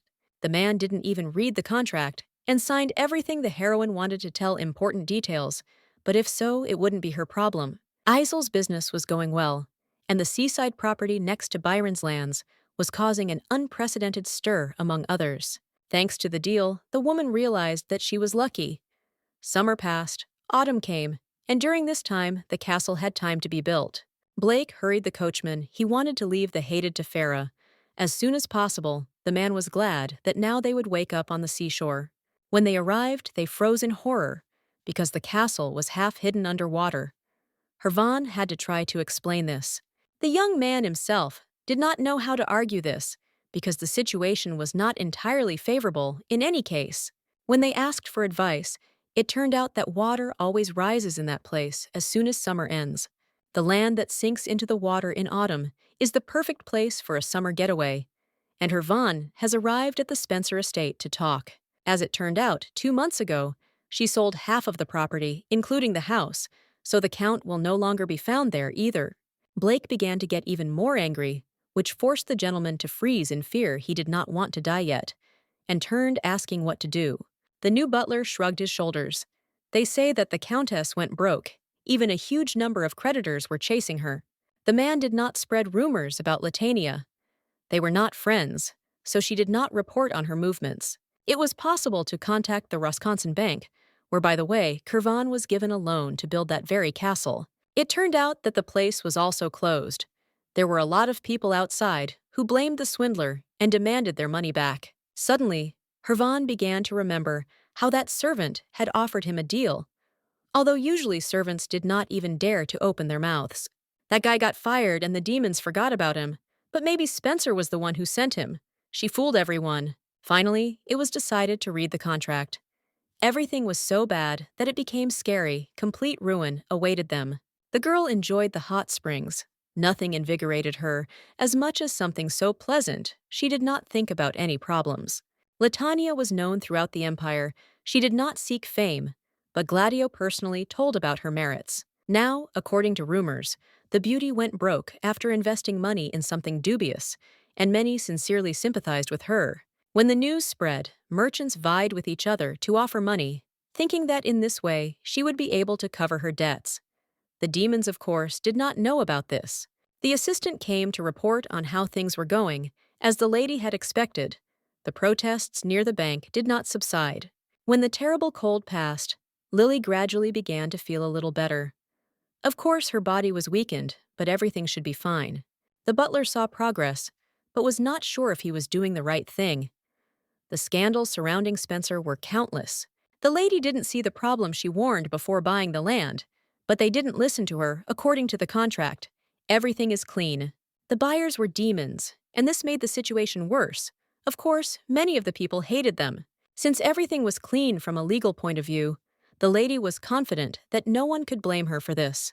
A certain Blake was found among the protesters, but the girl was not surprised she was aware of this. The lady came to a place where no one could penetrate to Byron's impregnable castle, Trident. The blonde was sure that she was safe because this fortress had never been conquered in all the centuries. There would be no need to worry at such a pace. Even the most explosive person would have a few kind words for Duke Byron. The girl met with Carl. He asked as usual if she needed anything, and Spencer only thanked her for what she had already been given. For 15 years without rest, the lady had done nothing but dream about rest, and now she was happy to get what she wanted. The demon offered a truce and almost ruined the lady, but she was able to take revenge on their entire family and in full. The Duke suggested not to call him by his title. They had known each other for several years and could be informal. The girl decided not to interfere with this desire. She nodded in agreement. It would even be easier to communicate. A document fell into the hands of the Tefera Castle. It was known in history, but now it was put up for auction by the Wisconsin Bank. The owner of Tvalf, that same bully, sat under the walls of the bank and hoped until the very end that something would change. Blake was one of the best warriors. His family ruled Tefera. For many decades now he turned into a beggar vagabond. The demons fill out petitions and demand some kind of agreements, but all in vain. Neither valor nor rage saved them from failure. Spencer sold Blake useless lands and cheated him now. In a year, the man has become a beggar. Latania really knew what she was doing. Carl admitted that it was better not to deal with her. Otherwise, it could only get worse. All the papers that Byron had to sort through for days came from Latania, But even this family is not omnipotent. The girl decided to do something she sincerely thanked for the protection and everything that was given to her in such a short time. Thanks to Kalberg, the lady's parents were safe, but Isel had to handle the rest on her own. The young man froze. Not understanding, the man did not care that he could suffer. Because of the lady, he had no reason to stay away. The Byrons had always been distinguished by their nobility, but now the guy was interfering in the affairs of some swindler. The blonde really wasn't going to back down. Isel didn't break the law, and the inhabitants of the empire were most likely happy with this arrangement. Soon there was to be a celebration in honor of those who fought. The emperor wants to raise the spirit of the people. The girl nodded. She promised that she would try to keep a low profile. The young man was surprised he had not asked for such a thing. Isel was also a war heroine. In a sense, she gave everything she had to help in the victory. His Majesty personally invited the girl to the ball. At first, she thought it was just a joke. The event was supposed to be grand. Spencer planned to lie low, but she was dragged out again. You will have to go to the ball with a partner. It is a stupid rule, but it is real. Isel thought about what she should do. Byron volunteered to keep her company, but the woman refused. After all, she has a fiancé, it would be right. The man, hearing something like this, did not understand how to behave. He had almost forgotten about it, but the reminder came again. Kalberg decided to calm down. He said that nothing bad would happen if Isel went with the groom. He decided to go to trainings. Louis arrived at Byron's castle, and in front of him were gates that only opened for those who were allowed in. Blue-Eyed handed the guard a note and said that he had a meeting, but he was refused, asked to come a little later. The man was told that with the Duke's seal, he would be let in immediately, but the knight standing there pretended not to see it. Louis decided to leave. Of course it was strange, but he didn't want to make a scandal. Suddenly, a familiar voice was heard. The girl came to meet the young man and ask why he was not in the castle. Yet it was all strange. It turned out that they simply did not let him in. Karl seemed to have said that there would be no problems. It turns out he lied upon hearing this. The guy focused on the fact that Spencer called the Duke by name. The brunette assumed that they had become close, while living in a dark and gloomy castle. It all made perfect sense. His lordship looked out the window. He was annoyed that Barrington had nevertheless gotten outside the castle gates. He wanted something else. The assistant came to apologize. The Duke ordered that no one be allowed in, but the man had an invitation. The blonde turned to the commander. For some reason, he started talking about why leeches are called leeches. The conversation came out of nowhere. Some call the blue veins between a child's eyebrows leeches.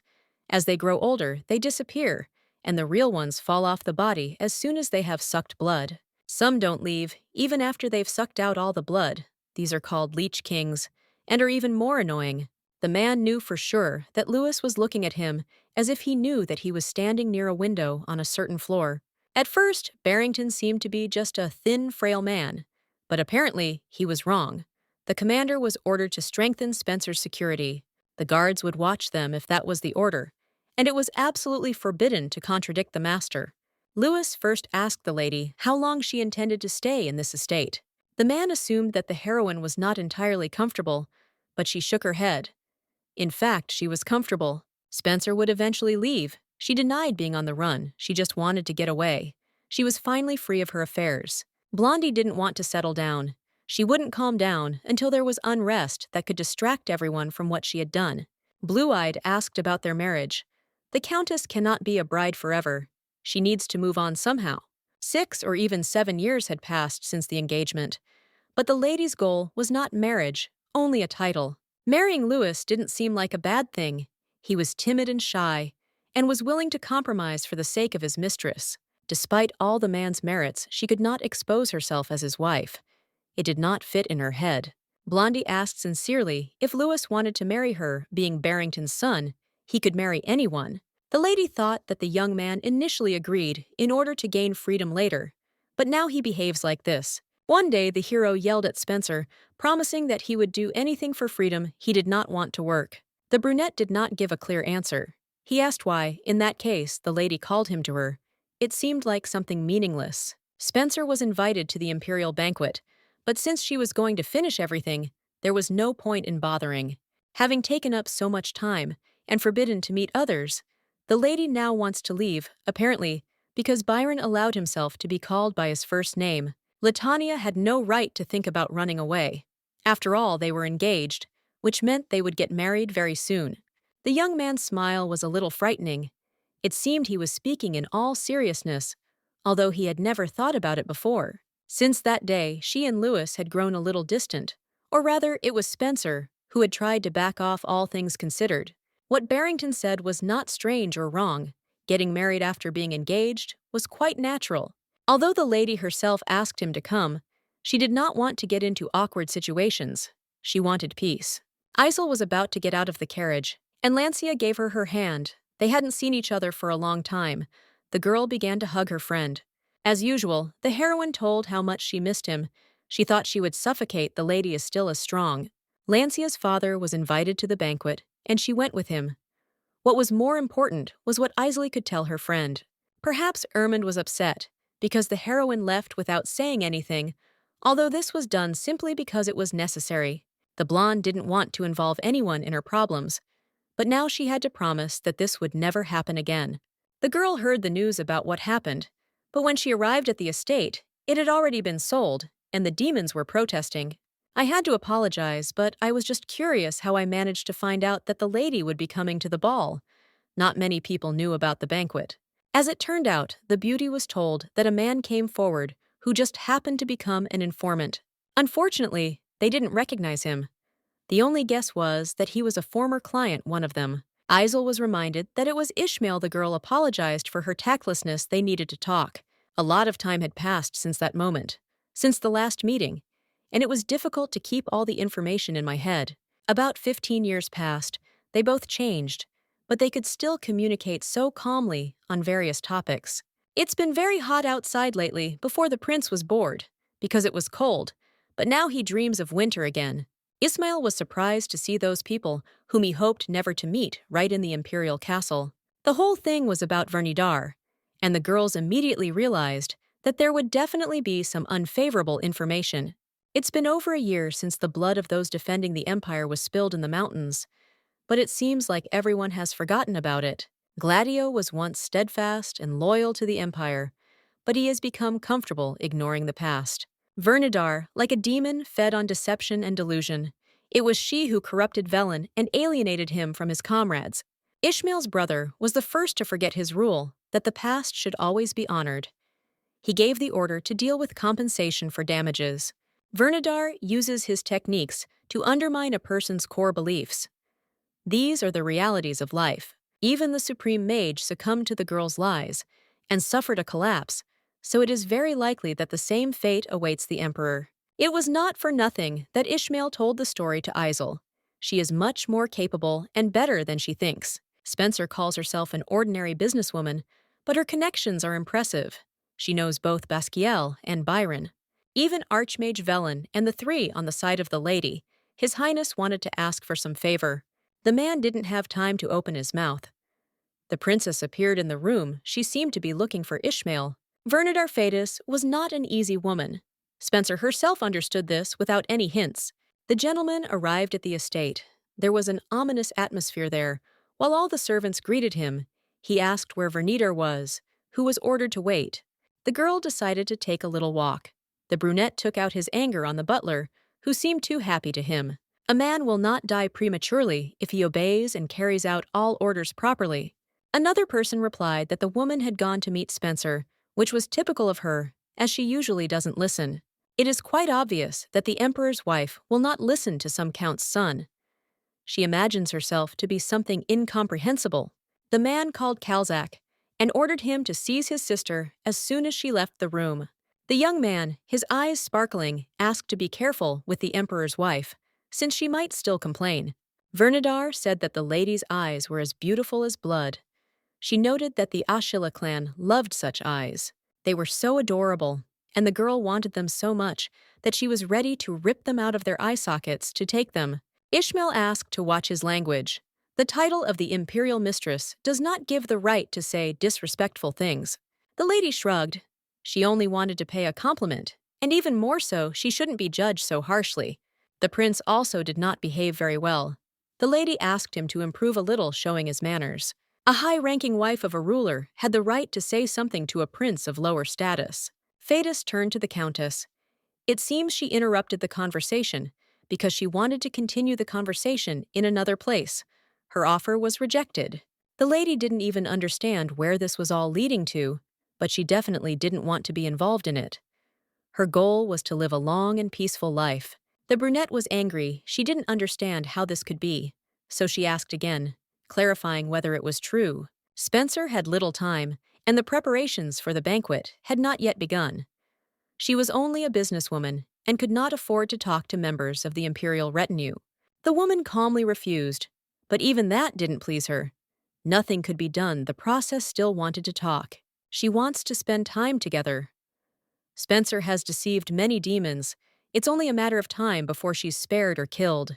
The woman tried to remain calm. She did not deceive anyone. From the point of view of the law, she is clean. Thetis didn't seem to care about this. Her word is law, so absolutely everyone is obliged to obey her. His Majesty came into the room. The guy looked exhausted. The circles under his eyes were frightening. The last time they saw each other, he was cheerful, intelligent, and showed promise of becoming a wise ruler. Blondie ignored everyone. He turned to his wife, saying that he missed her very much, and went to look for her. More importantly, I wonder what Thetis was doing in this place. It doesn't look like they were having a light-hearted conversation. Ismail wanted to say something, but he was shut up. The woman smiled, watching this picture. Spencer was in the mood to escape. She didn't want to come to the castle. She hoped to stay away from the problems in the palace. Isel put the ring of salvation on her finger and stepped forward to introduce herself to the emperor. His Majesty asked if she had been invited. It seemed it was one of those whom Vernadar had asked to be called. They had never met the emperor, but they had exchanged letters. But now he acted as if he had forgotten everything. It was all about the demon's abilities. The blondie asked again what the conversation was about. Ver only asked the countess to pay compensation, and the man immediately agreed with his wife. Spencer's actions have affected many demons, both of whom want peace, and we need to try to maintain it. In an instant, it became clear how terrible and disgusting power can be, especially at times. Power can easily crush a person. The woman calmly said that she did nothing wrong. Isel followed all orders, reported every potential trouble, and acted within the imperial law.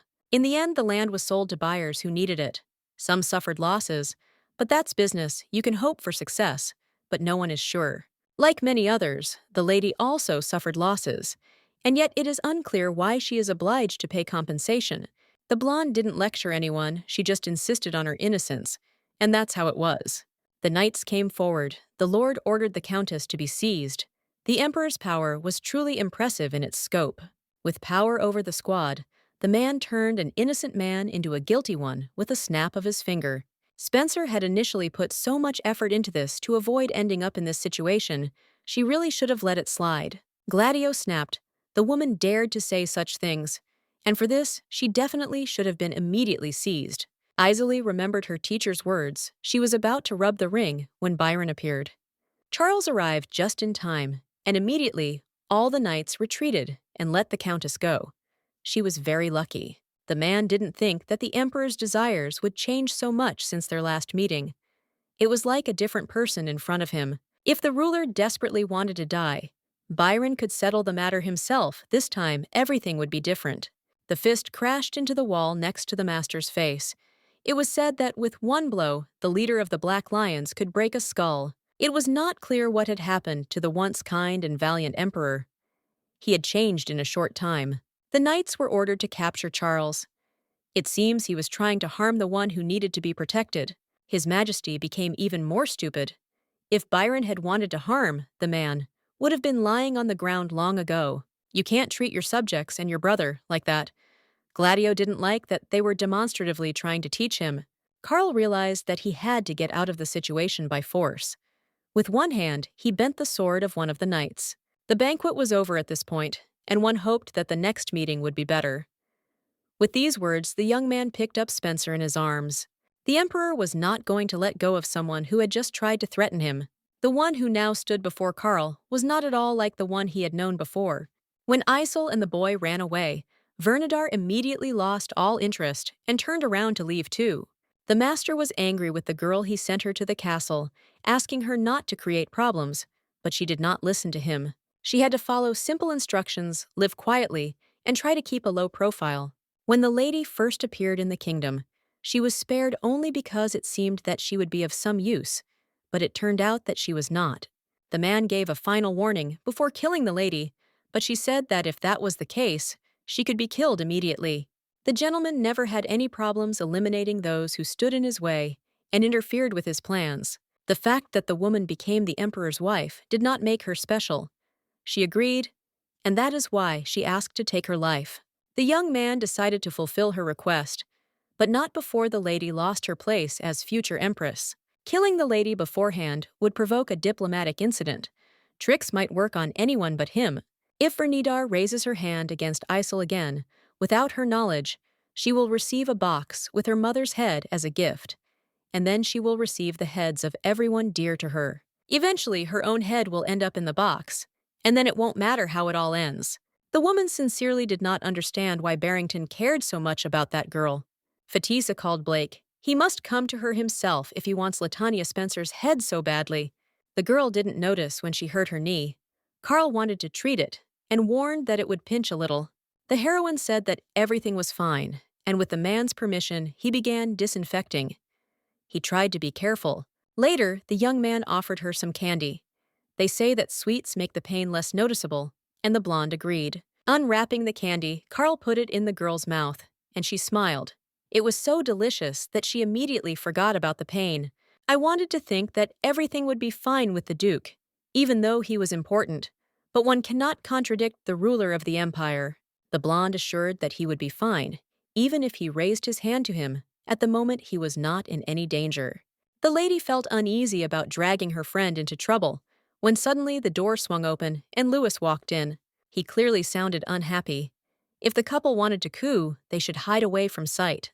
His Grace reminded her that Isel had a fiancé whom she must not cheat on with some other man. Lancia caught up with Vahidman. She wanted to talk about the problem that had accidentally arisen out of nowhere. Isel was wounded, and these words made the man startle.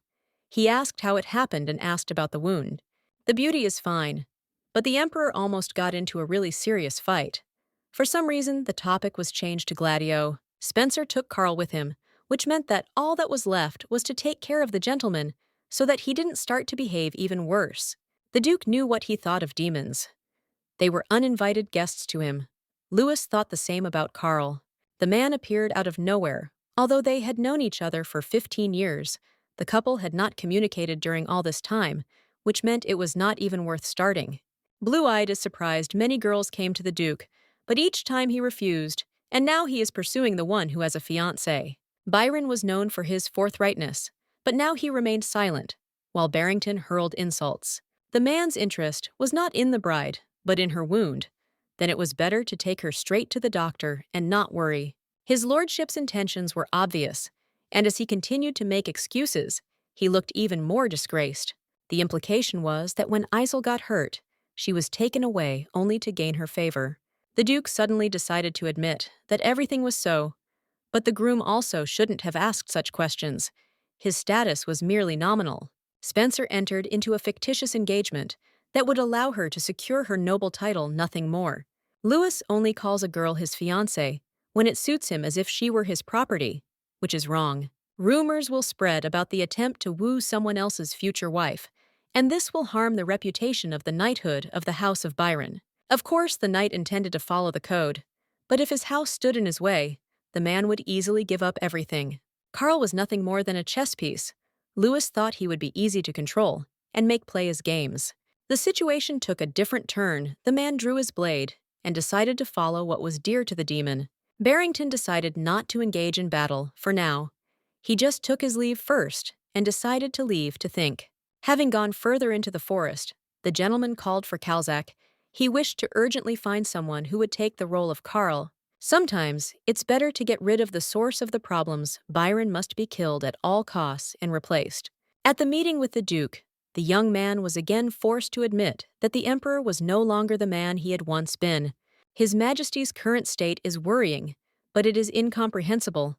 His servants used to fawn over him, but now they try to avoid him. The people reacted to what happened as expected. From the very beginning, the Empire lost. although it was called a truce.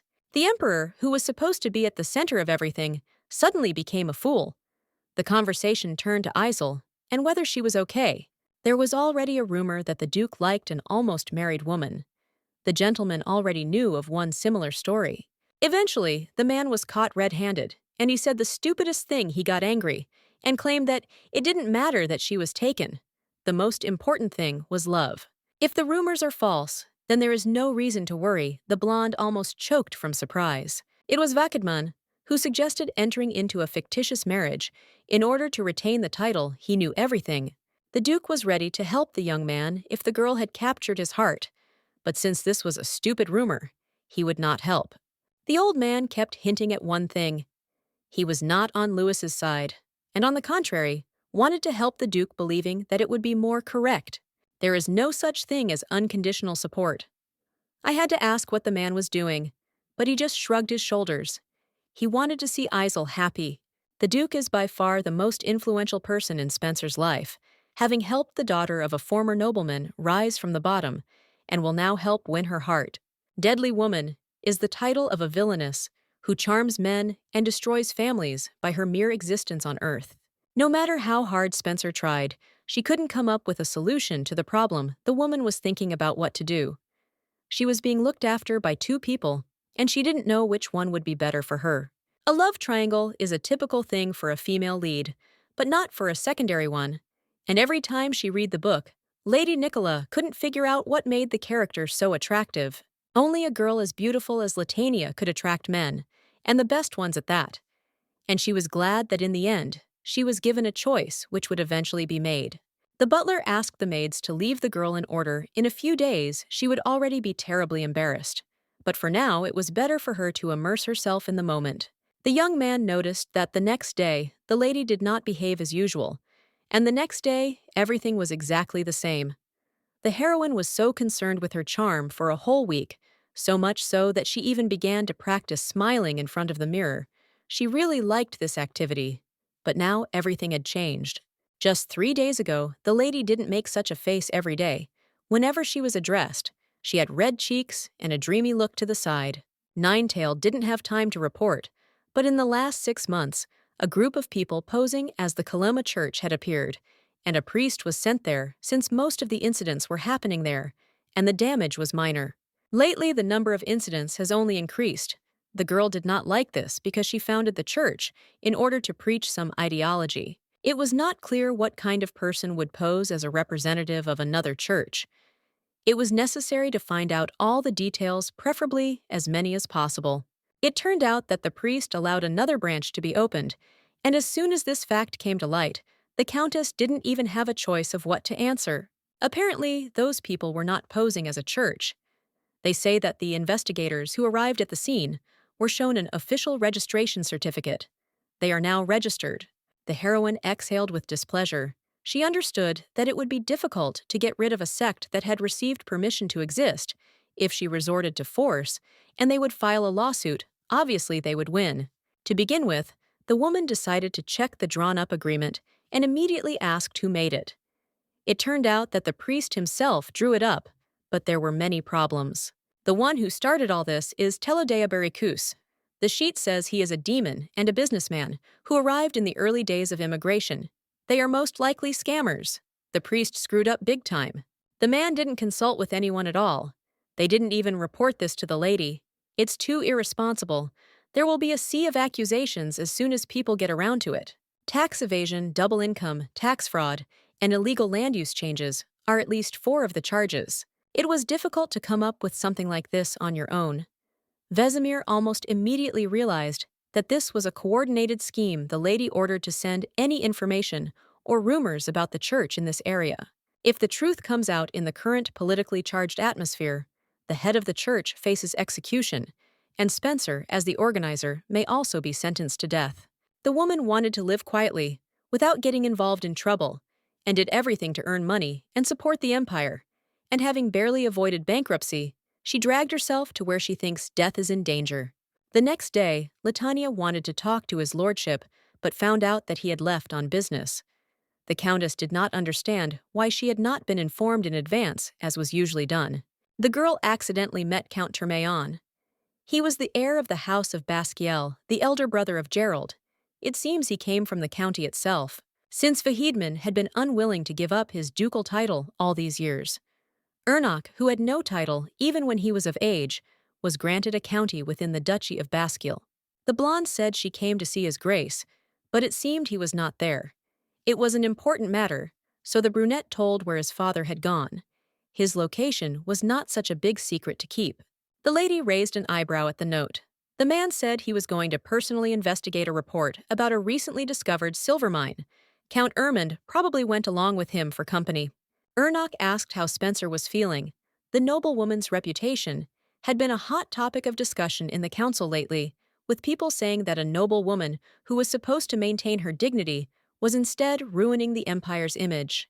The girl is simply obsessed with business and seems to not know what it is to step back. What she did to Blake and many demons became a big problem. The lady disagreed. Not counting state lands. Land business is a purely honest business. The man nodded.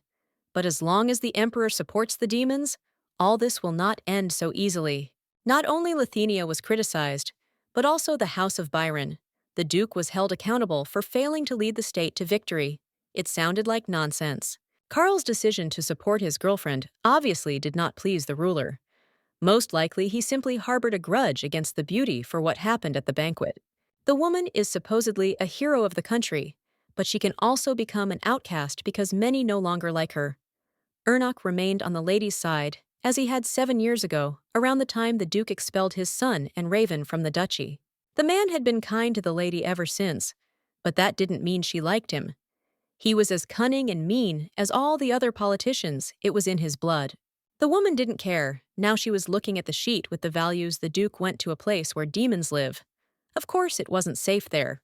The very next day, the heroine set off on a journey. She hated climbing the mountains, but she had no other choice. If trouble had not been created, she would have stayed in the estate and calmly drank tea. In order to avoid the fate of going to the gallows, the lady had to climb up.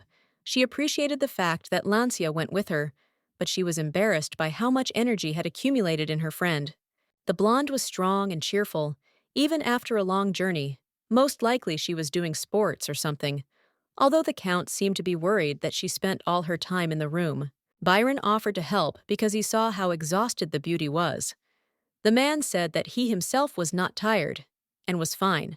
Apparently, he had as much strength as Ermund. In general, Spencer did not understand why the Duke decided to go with them when the lady asked for help with the demons. Instead of sending someone to help, he went himself. There was very little time left before the squad reached the place where they were supposed to stop, but the road promised to take another half a day, which Spencer physically could not withstand. The woman really wanted to give up everything, although she was also grateful that their journey was almost calm. There were no demons on the mountain. There was an eerie silence around. As it turned out, it was not just luck. The Duke had asked the knights in advance to destroy all threats in a certain area. They had no choice, so the job was done quite quickly. It was getting dark outside. Byron suggested speeding up a little to get to the place a little faster. The girl agreed, although she felt like she would soon fall off her feet. It was quiet at Basciel's estate until the arrival of his goddaughter was announced. She came with Ermund and Karl, who accompanied her. It seems that this time the beauty had big problems.